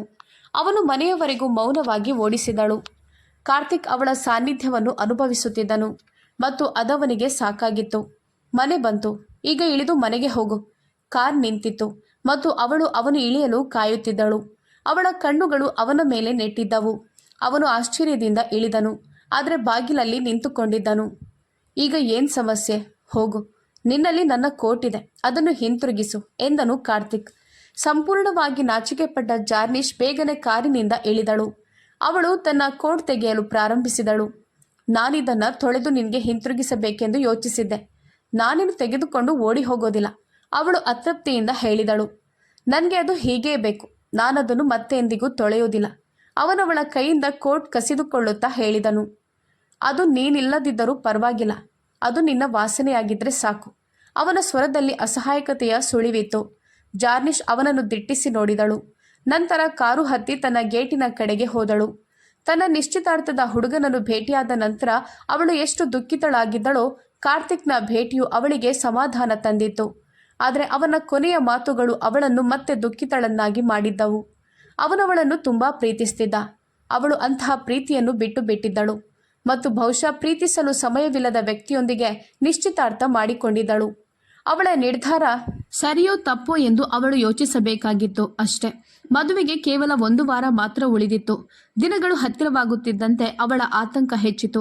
ಅವಳ ಹೃದಯವು ವಿಚಿತ್ರ ಭಯಗಳು ಮತ್ತು ಭ್ರಮೆಗಳಿಂದ ಆವರಿಸಲ್ಪಟ್ಟಿತು. ಅವಳ ಇಷ್ಟವಿಲ್ಲದಿದ್ದರೂ ಅವಳು ಕಾರ್ತಿಕ್ ಬಗ್ಗೆ ಯೋಚಿಸುತ್ತಲೇ ಇದ್ದಳು. ಅವನ ಮಾತುಗಳು, ಅವನ ಉತ್ಸಾಹ ಅವಳನ್ನು ಹಿಡಿದಿಟ್ಟುಕೊಂಡಿತ್ತು. ರಾತ್ರಿಯಲ್ಲಿ ಬಾಲ್ಕನಿಯಲ್ಲಿ ಚಹಾ ಕುಡಿಯುತ್ತಾ ನಿಂತಾಗ ಅವಳ ಕಣ್ಣುಗಳು ಸ್ವಯಂಚಾಲಿತವಾಗಿ ಕಾರ್ತಿಕ್ನ ಕೋಣೆಯ ಕಡೆಗೆ ಹೋಗುತ್ತಿದ್ದವು. ಕೆಲವೊಮ್ಮೆ ಅವನು ಅದೇ ಸಮಯದಲ್ಲಿ ಚಹಾ ಕುಡಿಯುತ್ತಾ ನಿಂತಿರುತ್ತಿದ್ದನು ಮತ್ತು ಅವಳು ಬೇಗನೆ ತನ್ನ ಕೋಣೆಗೆ ಓಡುತ್ತಿದ್ದಳು. ಅವಳು ಕೋಣೆ ಮತ್ತು ಎಲ್ಲ ಕಿಟಕಿಗಳನ್ನು ಮುಚ್ಚಿ ತನ್ನ ಹೃದಯಕ್ಕೆ ಕೈಯಿಟ್ಟು, ಇದೇನು ಅಸಂಬದ್ಧ, ನನಗೆ ಏನಾಗ್ತಿದೆ? ನಾನು ಪ್ರೇಮ್ ಬಗ್ಗೆ ಯೋಚಿಸ್ತಿರ್ಬೇಕು, ಆದರೆ ನನ್ನ ಹೃದಯ ನನ್ನ ವಿರುದ್ಧ ಯಾಕೆ ದಂಗೆ ಏಳ್ತಿದೆ ಎಂದು ಕೇಳುತ್ತಿದ್ದಳು. ಈ ಅರಿವಿನಿಂದ ಅವಳು ತುಂಬ ತೊಂದರೆಗೀಡಾದಳು. ಅವಳಿಗೆ ತೀವ್ರ ಜ್ವರ ಬಂದು ಹಾಸಿಗೆ ಹಿಡಿದಳು. ಮೇಘ ಹಲವು ದಿನಗಳ ನಂತರ ಅವಳನ್ನು ಭೇಟಿ ಮಾಡಲು ಬಂದಳು. ಜಾರ್ನಿಶ್ ಅವಳನ್ನು ನೋಡಿದಾಗ ದೂರ ಸರಿದಳು ಮತ್ತು ಮೇಘ ಅವಳ ಪಕ್ಕದಲ್ಲಿ ಕುಳಿತಳು. ನೀನು ನನ್ನ ಅಣ್ಣನ ಜೀವನವನ್ನು ಹಾಳು ಮಾಡಿದ್ಯಾ ಸರಿ, ಆದರೆ ನೀನು ಸಂತೋಷವಾಗಿ ಕಾಣ್ತಿಲ್ಲ. ನಿನ್ಗೆ ಏನಾಗಿದೆ? ನೀನು ಮದುವೆಗಾಗಿ ಅಲ್ಲ, ಸಾವಿಗಾಗಿ ಕಾಯುತ್ತಿರುವಂತೆ ಹಾಸಿಗೆಯಲ್ಲಿ ಮಲಗಿದ್ಯಾ ಎಂದು ಅವಳು ಜಾರ್ನಿಶ್ನ ಕೂದಲಿನ ಮೂಲಕ ಬೆರಳುಗಳನ್ನು ಚಲಾಯಿಸುತ್ತಾ ಹೇಳಿದಳು. ಇದ್ದಕ್ಕಿದ್ದಂತೆ ಜಾರ್ನಿಶ್ನ ಕಣ್ಣುಗಳಲ್ಲಿ ನೀರು ಸುರಿಯಿತು. ನನಗೆ ಏನಾಯಿತು ಅಂತ ನನಗೆ ತಿಳಿದಿಲ್ಲ ಮೇಘ. ನನಗೆ ನನ್ನನ್ನು ನಿಯಂತ್ರಿಸಲು ಸಾಧ್ಯ ಆಗ್ತಿಲ್ಲ. ನಾನೇನು ಮಾಡಬೇಕು? ಅವಳು ತನ್ನ ಎದೆಗೆ ಅಂಟಿಕೊಂಡು ಜೋರಾಗಿ ಅಳಲು ಪ್ರಾರಂಭಿಸಿದಳು. ಮೇಘ ದಿಗ್ಭ್ರಮೆಗೊಂಡಳು. ಅವನನ್ನು ಮದುವೆ ಆಗಬೇಡ ಜಾರ್ನಿಶ್, ನೀನು ಸಂತೋಷವಾಗಿರೋದಿಲ್ಲ. ಯಾರಾದರೂ ನಿನ್ನನ್ನು ಅಷ್ಟೊಂದು ಪ್ರೀತಿಸ್ತಿದ್ರೆ ನೀನವನನ್ನು ಯಾಕೆ ತಿರಸ್ಕರಿಸಬೇಕು? ಮತ್ತು ಅದು ಕೂಡ ಅರ್ಥಹೀನ ಪುರುಷನಿಗಾಗಿ. ಅದು ಅಲ್ಲದೆ ನೀನು ಬೇರೆಯವರೊಂದಿಗೆ ಹೇಗೆ ಸಂತೋಷವಾಗಿರಲು ಸಾಧ್ಯ? ನಾನು ನಿನ್ನ ಸ್ನೇಹಿತೆ, ಆದ್ದರಿಂದ ನನಗೆ ತಿಳಿದಿದೆ ನೀನು ಒಳಗೆ ಸಂತೋಷವಾಗಿಲ್ಲ. ಜಾರ್ನಿಶ್ ತನ್ನ ಕಣ್ಣುಗಳನ್ನು ಉಜ್ಜುತ್ತಾ ಅವಳಿಂದ ದೂರವಾದಳು. ನನ್ನ ಮದುವೆ 4 ದಿನಗಳಲ್ಲಿ ನಡೆಯಲಿದೆ. ನನ್ನನ್ನು ಸಮಾಧಾನಪಡಿಸುವ ಬದಲು ನೀನು ನನಗೆ ಈ ರೀತಿಯ ವಿಷಯಗಳನ್ನು ಹೇಳ್ತಿದ್ಯಾ? ಈಗ ಏನೂ ಮಾಡಲು ಸಾಧ್ಯ ಇಲ್ಲ. ಮೇಘ ಅವಳ ಪ್ರಶ್ನೆಗೆ ವಿರಾಮ ನೀಡಿ ಅವಳನ್ನು ದಿಟ್ಟಿಸಿ ನೋಡಿದಳು. ನಿನ್ಗೇನಾದರೂ ಆಗಬೇಕು ಅಂತ ಬಯಸ್ತೀಯಾ? ನನ್ನ ಅಣ್ಣನ ಬಗ್ಗೆ ನಿನ್ಗೇನಾದರೂ ಅನ್ನಿಸಲು ಪ್ರಾರಂಭಿಸಿದ್ಯಾ? ಹಾಗಿದ್ರೆ ದಯವಿಟ್ಟು ನನಗೆ ಹೇಳು. ಅದರಲ್ಲಿ ಏನೂ ತಪ್ಪಿಲ್ಲ. ಮೇಘ, ನೀನೇನು ಹೇಳ್ತಿದ್ಯಾ? ನಿನ್ನ ಅಣ್ಣ ಮತ್ತು ನಾನು ಸರಿ ಹೊಂದಾಣಿಕೆ ಆಗೋದಿಲ್ಲ. ಎಲ್ಲರೂ ತಮಾಷೆ ಮಾಡ್ತಾರೆ. ಮತ್ತೆ ನನ್ನ ಹೆತ್ತವರು ತುಂಬ ದುಃಖಿತರಾಗುತ್ತಾರೆ. ದಯವಿಟ್ಟು ಅಂತಹ ಮಾತುಗಳನ್ನು ಹೇಳಿ ನನ್ನನ್ನು ಮತ್ತಷ್ಟು ಖಿನ್ನತೆಗೆ ಒಳಪಡಿಸಬೇಡ. ಸರಿ, ಹಾಗಾದ್ರೆ ನಾನು ಹೊರಡುತ್ತಿದ್ದೇನೆ. ಹೊರಡುವ ಮೊದಲು ಮೇಘ ಹೇಳಿದಳು, ನಾನು ಹೇಳ್ತಿದ್ದೇನೆ, ನನ್ನ ಅಣ್ಣ 3 ದಿನಗಳಲ್ಲಿ ಫ್ರಾನ್ಸ್ಗೆ ಹಿಂತಿರುಗುತ್ತಾನೆ. ಅವನು ಇಲ್ಲಿ ಭಾರತದಲ್ಲಿ ಇರಲು ಬಯಸೋದಿಲ್ಲ ಮತ್ತು ನಾವವನನ್ನು ಒತ್ತಾಯಿಸಲು ಸಾಧ್ಯ ಇಲ್ಲ. ಇದನ್ನು ಹೇಳಿ ಅವಳು ಹೊರಟು ಹೋದಳು ಮತ್ತು ಜಾರ್ನಿಶ್ ತನ್ನ ಜೀವವು ತನ್ನ ದೇಹವನ್ನು ಬಿಡಲಿದೆ ಎಂದು ಭಾವಿಸಿದಳು. ಅದು ಇಂದು ಅವಳ ಮೆಹಂದಿ. ಅವಳ ಜ್ವರ ಈಗಷ್ಟೇ ಕಡಿಮೆಯಾಗಿತ್ತು, ಆದರೆ ನೋವು ಕಡಿಮೆಯಾಗಿರಲಿಲ್ಲ. ಅವಳ ಕಣ್ಣುಗಳು ಕೆಂಪಾಗುತ್ತಿದ್ದವು. ಅವಳ ಮುಖ ಹಳದಿ ಬಟ್ಟೆಯಲ್ಲೂ ಸಹ ಸಂಪೂರ್ಣವಾಗಿ ಮಸುಕಾಗಿ ಕಾಣುತ್ತಿತ್ತು. ಅವಳ ಕೈಗಳಿಗೆ ಮೆಹಂದಿ ಹಚ್ಚಲಾಗುತ್ತಿತ್ತು ಮತ್ತು ಅವಳು ಆಲೋಚನೆಯಲ್ಲಿ ಮುಳುಗಿ ಕುಳಿತಿದ್ದಳು. ಇಂದು ರಾತ್ರಿ ಅವನು ಹೊರಟು ಹೋಗುತ್ತಾನೆ ಮತ್ತು ಅವಳು ಅವನನ್ನು ಮತ್ತೆ ಎಂದಿಗೂ ನೋಡೋದಿಲ್ಲ ಎಂಬ ಆಲೋಚನೆಯ ಮೇಲೆ ಅವಳ ಮನಸ್ಸು ನೆಲೆಗೊಂಡಿತ್ತು. ಅವಳು ಬೇರೆಯವರಿಗೆ ಸೇರಿದವಳು.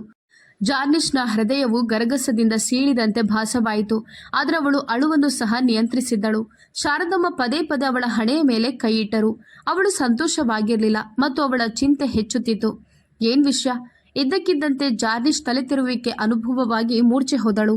ಬಂದ ಅತಿಥಿಗಳು ಸೇರಿದಂತೆ ಎಲ್ಲರೂ ಭಯಭೀತರಾಗಿದ್ದರು. ಶಾರದಮ್ಮ ಮತ್ತು ಮೇಘ ಅವಳನ್ನು ಕೋಣೆಗೆ ಕರೆದೊಯ್ದರು. ಅವಳ ಮುಖದ ಮೇಲೆ ನೀರು ಚಿಮುಕಿಸಿದ ನಂತರ ಆನಂದರಾಯರು ಬೇಗನೆ ವೈದ್ಯರನ್ನು ಕರೆದರು. ನನ್ನ ಮಗಳಿಗೆ ಏನಾಗಿದೆ ಎಂದು ಶಾರದಮ್ಮ ಅಳೋದ್ರಿಂದ ಸಮಾಧಾನಗೊಳ್ಳಲು ಸಾಧ್ಯವಾಗಲಿಲ್ಲ. ನನ್ನ ಮಗಳಿಗೆ ಏನಾಗಿದೆ ಎಂದು ಮತ್ತೆ ಕೇಳಿದರು. ಮೇಘಾಳನ್ನು ನೋಡುತ್ತಾ, ಇವಳು ನಿನ್ನ ಸ್ನೇಹಿತೆ ಅಲ್ವಾ? ಇವಳಿಗೆ ಏನಾಗಿದೆ ಹೇಳು. ಇವಳು ಏನನ್ನಾದರೂ ಮರೆ ಮಾಡುತ್ತಿದ್ದಾಳಾ ಎಂದು ಕೇಳಿದರು. ಎಲ್ಲರ ಚಿಂತೆ ಹೆಚ್ಚಾಯಿತು. ಪವಿತ್ರಮ್ಮ ಕೂಡ ಅಲ್ಲೇ ಇದ್ದರು. ನಾನು ನಿಮ್ಮಿಬ್ಬರಲ್ಲೂ ಸೆಪರೇಟ್ ಮಾತನಾಡಬೇಕು. ಹೀಗೆ ಹೇಳುತ್ತಾ ಮೇಘ ಕೋಣೆಯಿಂದ ಹೊರಟು ಹೋದಳು ಮತ್ತು ಅವರಿಬ್ಬರು ಅವಳ ಹಿಂದೆ ಓಡಿದರು. ಅಮ್ಮ, ಅಣ್ಣ ಯಾಕೆ ಹಿಂತಿರುಗುತ್ತಿದ್ದಾನೆ ಅಂತ ನಿಮಗೆ ತಿಳಿದಿದ್ಯಾ? ಮೇಘ ಪವಿತ್ರಮ್ಮನನ್ನ ನೋಡುತ್ತಾ ಕೇಳಿದಳು. ಅವಳಿಂದು ತೆರೆದುಕೊಳ್ಳಬೇಕಾಗಿತ್ತು, ಇಬ್ಬರ ಜೀವಗಳನ್ನು ಉಳಿಸಲು. ಇಲ್ಲ ಮಗಳೇ, ನನ್ನ ಮಗುವಿಗೆ ಏನಾಯಿತು ಅಂತ ನನಗೆ ತಿಳಿದಿಲ್ಲ. ಅವನು ಸ್ವಲ್ಪ ಮಾತನಾಡುತ್ತಾನೆ, ನನಗೆ ಏನೂ ತಿಳಿದಿಲ್ಲ. ಮತ್ತೆ ಈಗ ಜಾರ್ನಿಶ್ ಅದೇ ಸ್ಥಿತಿಯಲ್ಲಿದ್ದಾಳೆ. ಏನಾಗ್ತಿದೆ ಇಲ್ಲಿ? ಮೇಘ, ನೀನು ನನಗೆ ಹೇಳು. ಇಬ್ಬರು ಪ್ರೀತಿಯಲ್ಲಿ ಬಿದ್ದಿದ್ದಾರೆ. ಅವರು ಒಬ್ಬರನ್ನೊಬ್ಬರು ಬಿಟ್ಟು ಬದುಕಲು ಸಾಧ್ಯ ಇಲ್ಲ. ಇಬ್ಬರು ಸಾಯ್ತಿದ್ದಾರೆ. ದಯವಿಟ್ಟು ಅವರಿಬ್ಬರನ್ನು ಉಳಿಸಿ. ನಿನ್ನ ಅಣ್ಣನ ಸ್ಥಿತಿಗೆ ಕಾರಣ ಜಾರ್ನಿಶಾ? ಪವಿತ್ರಮ್ಮ ಆತಂಕದಿಂದ ಹೇಳಿದರು. ಅವಳು ನಿಶ್ಚಿತಾರ್ಥ ಮಾಡಿಕೊಂಡಾಗ ಅಣ್ಣ ಆತ್ಮಹತ್ಯೆಗೆ ಯತ್ನಿಸಿದ ಮತ್ತು ಜಾರ್ನಿಶ್ ಅವರಿಗೆ ಒಟ್ಟಿಗೆ ಇರಲು ಸಾಧ್ಯ ಇಲ್ಲ ಅಂತ ಅವನಿಗೆ ಹೇಳಿದಳು. ಅದಕ್ಕಾಗಿ ಅಣ್ಣ ಹಿಂತಿರುಗಲು ನಿರ್ಧರಿಸಿದ್ದಾನೆ. ಆದರೆ ಈಗ ಸಮಸ್ಯೆ ಏನಂದ್ರೆ, ಜಾರ್ನಿಶ್ ಕೂಡ ಅಣ್ಣನನ್ನು ಪ್ರೀತಿಸ್ತಿದ್ದಾಳೆ. ಅವಳು ಈಗಷ್ಟೇ ಇದನ್ನು ಅರಿತುಕೊಂಡಿದ್ದಾಳೆ ಮತ್ತು ಕ್ಷಣ ಕ್ಷಣಕ್ಕೂ ಸಾಯುತ್ತಿದ್ದಾಳೆ. ನೀವು ಅವರನ್ನು ಸಂತೋಷವಾಗಿ ನೋಡಲು ಬಯಸಿದ್ರೆ ಈ ಮದುವೆಯನ್ನು ದಯವಿಟ್ಟು ನಿಲ್ಲಿಸಿ ಆಂಟಿ. ಮೇಘ ಅಳುತ್ತಾ ಅವರಿಗೆ ಎಲ್ಲವನ್ನೂ ಹೇಳುತ್ತಿದ್ದಳು ಮತ್ತು ಅವರಿಬ್ಬರು ತೆರೆದ ಬಾಯಿಯಿಂದ ಕೇಳುತ್ತಿದ್ದರು. ಇಷ್ಟೆಲ್ಲ ನಡೆದು ಮತ್ತು ನೀವು ನಮಗೆ ಹೇಳಲಿಲ್ಲ. ಈಗ ಅವಳ ಮದುವೆ ನಾಳೆ ಆದಾಗ ನೀನು ಮದುವೆಯನ್ನು ನಿಲ್ಲಿಸಿ ಅಂತ ಹೇಳ್ತಿದ್ಯಾ? ಶಾರದಮ್ಮ ಕೋಪಗೊಂಡರು. ಸರಿ, ಹಾಗಾದ್ರೆ ನೀವೇನು ಬೇಕಾದರೂ ಮಾಡಿ, ಆದರೆ ನಿಮ್ಮ ಮಗಳ ಮುಖದಲ್ಲಿ ನೀವು ಮತ್ತೆಂದಿಗೂ ಸಂತೋಷವನ್ನು ನೋಡೋದಿಲ್ಲ. ನನ್ನ ಅಣ್ಣ ಇಂದು ಹೋಗುತ್ತಾನೆ. ಅವನು ಜಾರ್ನಿಶ್ಗೆ ಎಂದಿಗೂ ತೊಂದರೆ ಕೊಡೋದಿಲ್ಲ. ಆದರೆ ಜಾರ್ನಿಶ್ ಅವನನ್ನು ಮರೆಯುತ್ತಾಳಾ? ಮೇಘ ಸ್ಫೋಟಗೊಂಡಳು. ಅದರೊಂದಿಗೆ ಅವಳು ಹೊರಟು ಹೋದಳು. ಪವಿತ್ರಮ್ಮ ಮತ್ತು ಶಾರದಮ್ಮ ಒಬ್ಬರನ್ನೊಬ್ಬರು ನೋಡುತ್ತಾ ನಿಂತರು. ಜಾರ್ನಿಶ್ ಕಣ್ಣುಗಳು ತೆರೆದವು ಮತ್ತು ಅವಳ ಮೊದಲ ಆಲೋಚನೆ ಕಾರ್ತಿಕ್ ಹೊರಟು ಹೋಗಿರಬೇಕು. ಅವಳು ಗೋಡೆಯ ಗಡಿಯಾರವನ್ನು ನೋಡಿದಳು. ರಾತ್ರಿ 11 ಗಂಟೆಯಾಗಿತ್ತು. ಓ ದೇವ್ರೆ! ಅವಳು ಬೇಗನೆ ತನ್ನ ಮೊಬೈಲ್ ಫೋನ್ ತೆಗೆದುಕೊಂಡಳು. ಹಾಸಿಗೆಯಿಂದ ಬರಿಗಾಲಿನಲ್ಲಿ ಎದ್ದು ಬಾಲ್ಕನಿಗೆ ಓಡಿದಳು. ಎದುರಿನ ಕೋಣೆಯ ದೀಪಗಳು ಆಫ್ ಆಗಿದ್ದವು. ಹಾಗಾದ್ರೆ ಅವನು ಹೋಗಿದಾನಾ? ಅವಳವನಿಗೆ ಫೋನ್ ಮಾಡಿ ಆತಂಕದಿಂದ ಕಿವಿಗೆ ಹಿಡಿದಳು. ಆದರೆ ಅವನು ಉತ್ತರಿಸಲಿಲ್ಲ. ದಯವಿಟ್ಟು ಕಾರ್ತಿಕ್, ಕಾಲ್ ರಿಸೀವ್ ಮಾಡು, ಅವಳು ಬೇಡಿಕೊಂಡಳು. ಅವಳ ಇಡೀ ದೇಹವು ನಡುಗಿತು. ಅವಳು ಹುಚ್ಚಿಯಂತೆ ಅವನಿಗೆ ಮತ್ತೆ ಮತ್ತೆ ಕರೆ ಮಾಡುತ್ತಿದ್ದಳು. ಅವಳ ಹೃದಯ ನೋವಿನಿಂದ ಸಿಡಿಯುತ್ತಿತ್ತು. 5ನೇ ಕರೆಯಲ್ಲಿ ಅವನು ಫೋನ್ ಎತ್ತಿದನು. ಆದರೆ ಇನ್ನೊಂದು ತುದಿಯಲ್ಲಿ ಮೌನವಾಗಿತ್ತು. ಕಾರ್ತಿಕ್, ನೀನೆಲ್ಲಿದ್ದೀಯಾ? ಅವನು ನಡುಗುವ ಧ್ವನಿಯಲ್ಲಿ ಉತ್ತರಿಸಿದನು. ನಿನ್ಗೆ ನಾನು ಎಲ್ಲಿ ಬೇಕು ಅಲ್ಲೇ ಇದ್ದೇನೆ ಜಾರ್ನಿಶ್. ನಾನು ಮತ್ತೆ ನಿನ್ಗೆ ತೊಂದರೆ ಕೊಡೋದಿಲ್ಲ. ನಾಳೆ ನಿನ್ನ ಮದುವೆ, ಆದ್ದರಿಂದ ಶುಭವಾಗ್ಲಿ. ಅವನು ನೋವಿನಿಂದ ತುಂಬಿದ ಸ್ವರದಲ್ಲಿ ಮಾತನಾಡಿದನು ಮತ್ತು ಜಾರ್ನಿಶ್ ದೇಹ ನಡುಗಿತು. ನಾನೀಗಲೇ ನಿನ್ನನ್ನು ನೋಡಬೇಕು. ದಯವಿಟ್ಟು ಹಿಂತಿರುಗು ಕಾರ್ತಿಕ್. ಕಾರ್ತಿಕ್ ಮೌನವಾದನು. ಸ್ವಲ್ಪ ಸಮಯದ ನಂತರ ಅವನ ಧ್ವನಿ ಪ್ರತಿಧ್ವನಿಸಿತು. ನಾನು ಬರದಿದ್ರೆ ಅಂದ್ರೆ ಅಲ್ಲಿ ಏನೂ ಉಳಿದಿಲ್ಲ. ಅವನಿಗೆ ದೃಢೀಕರಣ ಬೇಕಿತ್ತು. ಜಾರ್ನಿಶ್ ತನ್ನ ಹಿಡಿತವನ್ನು ಕಿಟಕಿಯ ಗ್ರಿಲ್ ಮೇಲೆ ಬಿಗಿಗೊಳಿಸಿದಳು. ನಾನಿಂದು ಮಾತನಾಡದಿದ್ದರೆ ನನಗೆ ಎಂದಿಗೂ ಮಾತನಾಡಲು ಸಾಧ್ಯವಾಗೋದಿಲ್ಲ. ನೀನು ಬರದಿದ್ದರೆ ನಾನು ಸಾಯುತ್ತೇನೆ. ನೀನು ಬದುಕುಳಿಯಬಹುದು ಕಾರ್ತಿಕ್, ಆದರೆ ನಾನು ಬದುಕೋದಿಲ್ಲ. ಅದನ್ನು ನೆನಪಿಟ್ಟುಕೋ. ಅದನ್ನೆಲ್ಲ ಹೇಳಿ ಅವಳು ಫೋನ್ ಕಟ್ ಮಾಡಿದಳು. ಅವಳಿನ್ನೂ ಅದೇ ಬಟ್ಟೆಗಳನ್ನು ಧರಿಸಿದ್ದಳು. ಅವಳ ಮದುವೆ ದಿನಾಂಕ ನಾಳೆ. ಆದರೆ ಅವಳು ಬದುಕುಳಿಯುವುದಿಲ್ಲ ಎಂದು ಅವಳಿಗೆ ಖಚಿತವಾಗಿತ್ತು. ಅವಳ ದೇಹವು ಮತ್ತೆ ಜ್ವರದಿಂದ ಉರಿಯುತ್ತಿತ್ತು. ಇದ್ದಕ್ಕಿದ್ದಂತೆ ಅವಳ ಕೋಣೆಯ ಬಾಗಿಲು ತೆರೆಯಿತು. ಯಾರೋ ಒಳಗೆ ಬಂದರು. ಜಾರ್ನಿಶ್ ಬಾಲ್ಕನಿಯಲ್ಲಿ ಅದೇ ಸ್ಥಾನದಲ್ಲಿ ಕುಳಿತಿದ್ದಳು. ಅವಳು ತುಂಬ ತಣ್ಣಗಾಗಿದ್ದಳು, ಆದರೆ ಕುಳಿತಲ್ಲೇ ಇದ್ದಳು. ಆಗಲೇ ಬಾಲ್ಕನಿ ಬಾಗಿಲು ತೆರೆಯಿತು ಮತ್ತು ಅವನವಳ ಬಳಿಗೆ ನಡೆದನು. ಅವಳು ತನ್ನ ಮಸುಕಾದ ಮುಖವನ್ನು ಎತ್ತಿದಳು. ಅವಳ ಕಣ್ರೆಪ್ಪೆಗಳು ಅಲುಗಾಡುತ್ತಿದ್ದವು. ಅವಳು ಕನಸು ಕಾಣುತ್ತಿದ್ದಳು ಅಥವಾ ಅವನು ನಿಜವಾಗಿಯೂ ಅವಳ ಮುಂದೆ ನಿಂತಿದ್ದನು. ಕಾರ್ತಿಕ್ ತನ್ನ ಕೋಟನ್ನು ತೆಗೆದು ಅವಳ ಸುತ್ತಲೂ ಹೊದಿಸಿದನು. ನಂತರ ಅವಳ ಭುಜಗಳನ್ನು ಹಿಡಿದು ಅವಳನ್ನು ಎತ್ತಿದನು. ಅವಳ ದೇಹವು ಜ್ವರದಿಂದ ಉರಿಯುತ್ತಿತ್ತು. ಒಳಗೆ ಹೋಗೋಣ, ಇಲ್ಲಿ ಚಳಿ ಇದೆ, ಅವನು ನಿಧಾನವಾಗಿ ಹೇಳಿದನು. ಅವನವಳನ್ನು ಅಪ್ಪಿಕೊಂಡೇ ಕೋಣೆಗೆ ಕರೆತಂದನು. ಅವಳನ್ನು ಕೂರಿಸಿ ಕಂಬಳಿಯನ್ನು ಆವರಿಸಿದನು. ಈಗ ಹೇಳು, ನೀನು ನನ್ನನ್ನು ಯಾಕೆ ಭೇಟಿಯಾಗಲು ಬಯಸಿದ್ಯಾ ಎಂದು ಅವನು ಮೃದುವಾಗಿ ಕೇಳಿದನು. ಜಾರ್ನಿಶ್ ಆತಂಕದಿಂದ ಅವಳ ತುಟಿಯನ್ನು ಕಚ್ಚಲು ಪ್ರಾರಂಭಿಸಿದಳು. ನೀನಿನ್ನೂ ವಾಪಸ್ ಹೋಗಿಲ್ವಾ? ನೀನಿವತ್ತು ಕುತಂತ್ರ ಮಾಡ್ತಿದ್ಯಲ್ವಾ? ಅವಳು ಮುಗ್ಧವಾಗಿ ಕೇಳಿದಳು. ಯಾರೋ ಫೋನ್ ಮೂಲಕ ನನ್ನನ್ನು ಕೊಲ್ಲೋದಾಗಿ ಬೆದರಿಕೆ ಹಾಕಿದ್ರು. ವಿಮಾನ ಇಳಿದಿದ್ರೂ ನಾನು ನಿನ್ನ ಫೋನ್ ಕರೆಗೆ ಹಾರಿ ನಿನ್ನ ಬಳಿಗೆ ಬರ್ತಿದ್ದೆ. ಹೇಳು, ನೀನು ಈ ಮದುವೆಯಲ್ಲಿ ಸಂತೋಷವಾಗಿರ್ಲಿಲ್ವಾ? ವಾಸ್ತವವಾಗಿ ನೀನೇ ಆದಷ್ಟು ಬೇಗ ಮದುವೆಯಾಗಲು ಬಯಸಿದ್ದೆ, ನಿನ್ನ ಸ್ವಂತ ಇಚ್ಛೆಯಿಂದ. ಈಗ ಏನಾಯಿತು ಎಂದು ಅವನವಳ ಹಣೆಯ ಮೇಲಿನ ಕೂದಲನ್ನು ಸರಿಸುತ್ತಾ ಕೇಳಿದನು. ಈ ಮದುವೆಯನ್ನು ನಿಲ್ಲಿಸಲು ಸಾಧ್ಯವಿಲ್ವಾ ಕಾರ್ತಿಕ್? ನಿನಗೆ ತಡೆಯಲು ಸಾಧ್ಯ ಇಲ್ವಾ? ನೀನು ನನ್ನನ್ನು ಪ್ರೀತಿಸ್ತೇನೆ ಅಂತ ಹೇಳ್ತಿದ್ಯಲ್ಲ, ಹಾಗಾದರೆ ನಾನು ಬೇರೆಯವರಿಗೆ ಸ್ವಂತ ಆಗುವುದನ್ನು ನೋಡಿ ನೀನು ಹೇಗೆ ಸಹಿಸಿಕೊಳ್ಳಬಲ್ಲೆ? ಅವಳು ಸ್ಪಷ್ಟವಾಗಿ ಕೇಳಿದಳು. ಇದನ್ನು ನೋಡಿ ನನಗೆ ಸಹಿಸಲಾಗುತ್ತಿಲ್ಲ. ಅದಕ್ಕೆ ನಾನು ಹೊರಟು ಹೋಗ್ತಿದ್ದೆ, ನಿನ್ನಿಂದ ತುಂಬ ದೂರ.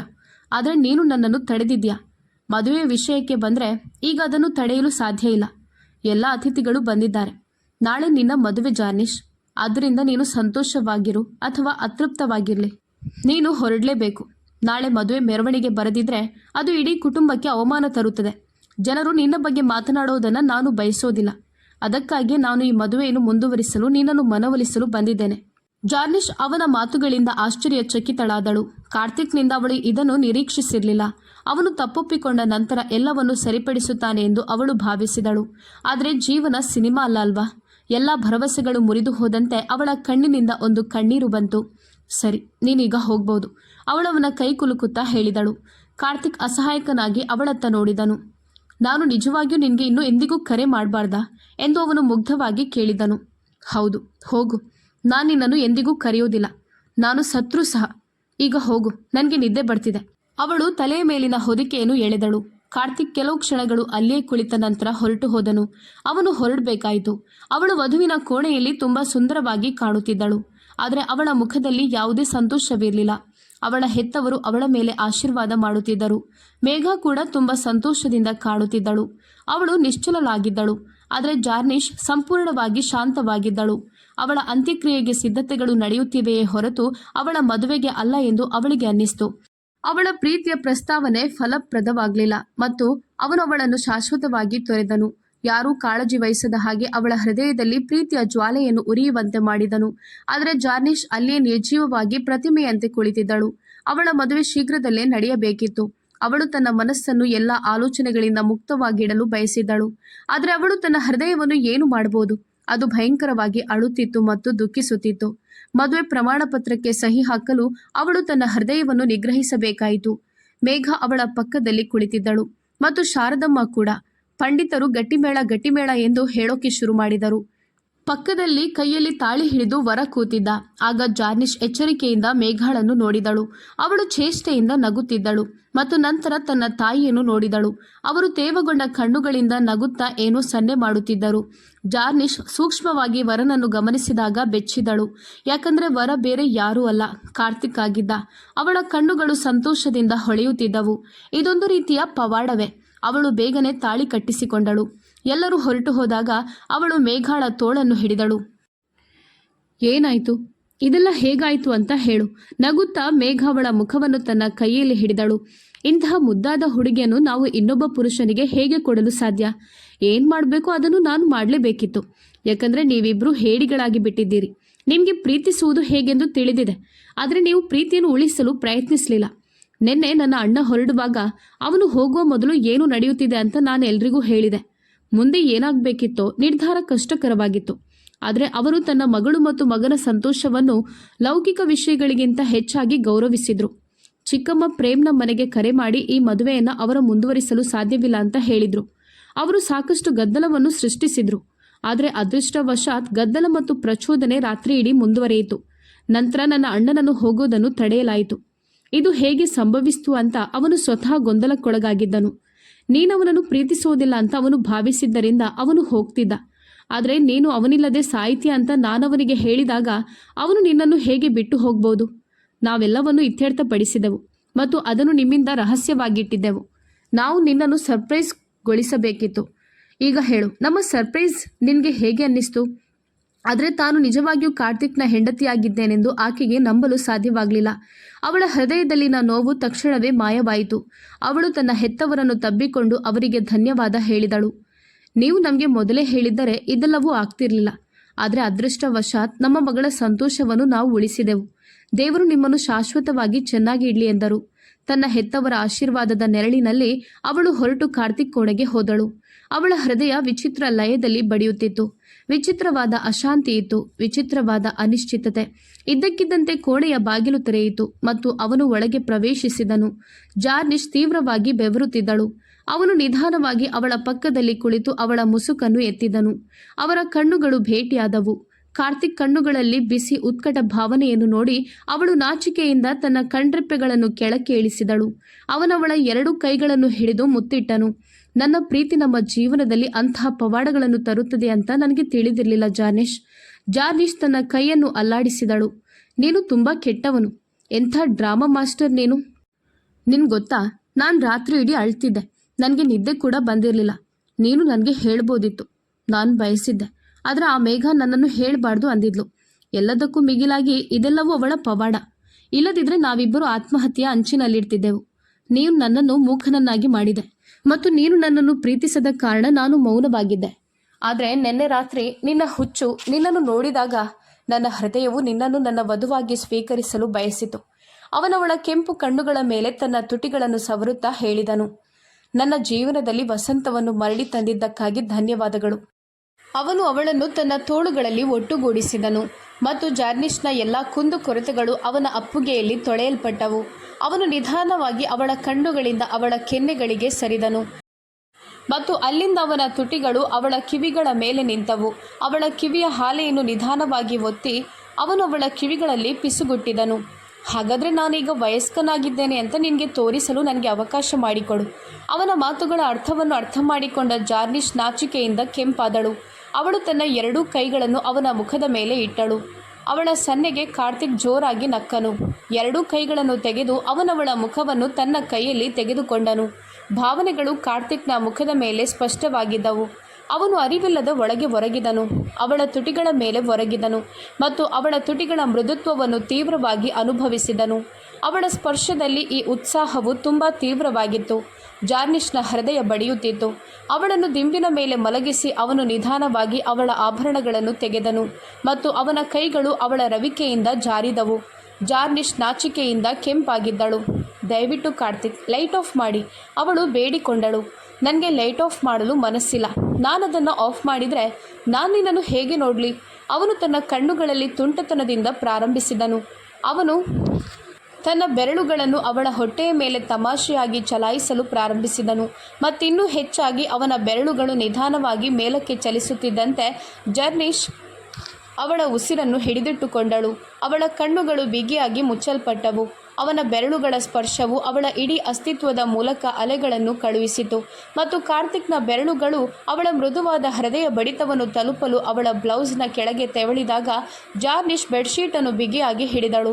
ಅವಳ ತುಟಿಗಳು ಅಳುವನ್ನು ನಿಗ್ರಹಿಸಲು ಪುಡಿಪುಡಿಯಾದವು. ಆದಾಗ್ಯೂ ಜಾರ್ನಿಶ್ನ ಪ್ರಕ್ಷುಬ್ಧ ಅಸ್ತಿತ್ವದಿಂದ ಕಾರ್ತಿಕ್ ಹುಚ್ಚನಾಗಿದ್ದನು. ಜಾರ್ನಿಶ್ನ ಮೃದುವಾದ ಹೃದಯ ಬಡಿತಗಳು ಅವನ ಕೈಗಳ ಕೆಳಗೆ ಬಡಿಯುತ್ತಿದ್ದವು. ಅವನು ತನ್ನ ತುಟಿಗಳಿಂದ ಅವುಗಳನ್ನು ಸ್ಪರ್ಶಿಸಲು ಹಾತೊರೆಯುತ್ತಿದ್ದನು. ಮುಂದಿನ ಕ್ಷಣ ಅವನವಳನ್ನು ಎಲ್ಲದರಿಂದ ಮುಕ್ತಗೊಳಿಸುತ್ತಾನೆ. ಅವನು ಅವಳ ಮೃದುವಾದ ಸೂಕ್ಷ್ಮವಾದ ಅಸ್ತಿತ್ವವನ್ನು ತನ್ನ ತುಟಿಗಳಿಂದ ಮುದ್ದಿಸಲು ಪ್ರಾರಂಭಿಸಿದನು. ಆದಾಗ್ಯೂ ಜಾರ್ನಿಷ್ ನಾಚಿಕೆ ಪಡುತ್ತಿದ್ದಳು ಮತ್ತು ಅವಳ ಕಣ್ಣುಗಳನ್ನು ತೆರೆಯಲಿಲ್ಲ. ಜಾರ್ನಿಷ್, ನಿನ್ನ ಕಣ್ಣುಗಳನ್ನು ತೆರೆ. ಅವನು ಅವಳ ಕಿವಿಯಲ್ಲಿ ಪಿಸುಗುಟ್ಟಿದನು. ನೀನು ಬೆಳಕನ್ನು ಆಫ್ ಮಾಡದಿದ್ದರೆ ನಾನು ಮಾಡಲು ಬಿಡೋದಿಲ್ಲ, ಜಾರ್ನಿಷ್ ತಣ್ಣಗೆ ಹೇಳಿದಳು. ಆಗ ಕಾರ್ತಿಕ್ ನಗುತ್ತಾ ಈ ಬಾರಿ ಲೈಟ್ ಆಫ್ ಮಾಡಿದನು. ಬೆಳಕು ಹೋದ ತಕ್ಷಣ ಜಾರ್ನಿಷ್ ಬೇಗನೆ ಕಣ್ಣು ತೆರೆದಳು.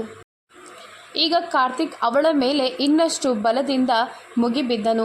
ಇವತ್ತು ವರ್ಷಗಳ ಸಂಕಟವನ್ನು ಬಿಡುಗಡೆ ಮಾಡಲು ಬಯಸುತ್ತಿದ್ದಂತೆ ಜಾರ್ನಿಷ್ ಕೂಡ ಸಂತೋಷದಿಂದ ಅವನಿಗೆ ತನ್ನನ್ನು ಅರ್ಪಿಸಿದ್ದಳು ಮತ್ತು ಅವನ ತೋಳುಗಳಲ್ಲಿ ಆರಾಮವಾಗಿ ಮಲಗಿದ್ದಳು. ಕಾರ್ತಿಕ್ ನಿಜವಾಗಿಯೂ ತನ್ನ ಹಣೆಬರಹವಾಗಿದೆ ಮತ್ತು ಈ ಜೀವನದ ಪ್ರಯಾಣವು ಸುಂದರವಾಗಿರುತ್ತದೆ ಅಂತ ಅವಳು ನಂಬಲು ಬಯಸಿದ್ದಳು. ಹಾಗಾದರೆ ಸ್ನೇಹಿತರೆ, ಇಂದಿನ ನಮ್ಮ ಕಾದಂಬರಿ ನಿಮಗೆ ಹೇಗೆ ಇಷ್ಟ ಆಯಿತು? ದಯವಿಟ್ಟು ಕಾಮೆಂಟ್ಗಳ ಮೂಲಕ ನಮಗೆ ತಿಳಿಸಿ. ನಿಮಗೆ ಇಷ್ಟವಾಗಿದ್ದರೆ ದಯವಿಟ್ಟು ಲೈಕ್ ಮಾಡಿ. ಪ್ರತಿದಿನ ಈ ರೀತಿಯ ಹೆಚ್ಚಿನ ಪ್ರಣಯ ಮತ್ತು ತಾಜಾ ಕಾದಂಬರಿಗಳಿಗಾಗಿ ನಮ್ಮ ಚಾನೆಲ್ಗೆ ಟ್ಯೂನ್ ಆಗಿರಿ. ಈ ಕಥೆಯನ್ನು ವಾಟ್ಸಪ್ ಮೂಲಕ ಶೇರ್ ಮಾಡಿ ನಮಗೆ ಸಪೋರ್ಟ್ ಮಾಡಿ. ಧನ್ಯವಾದಗಳು.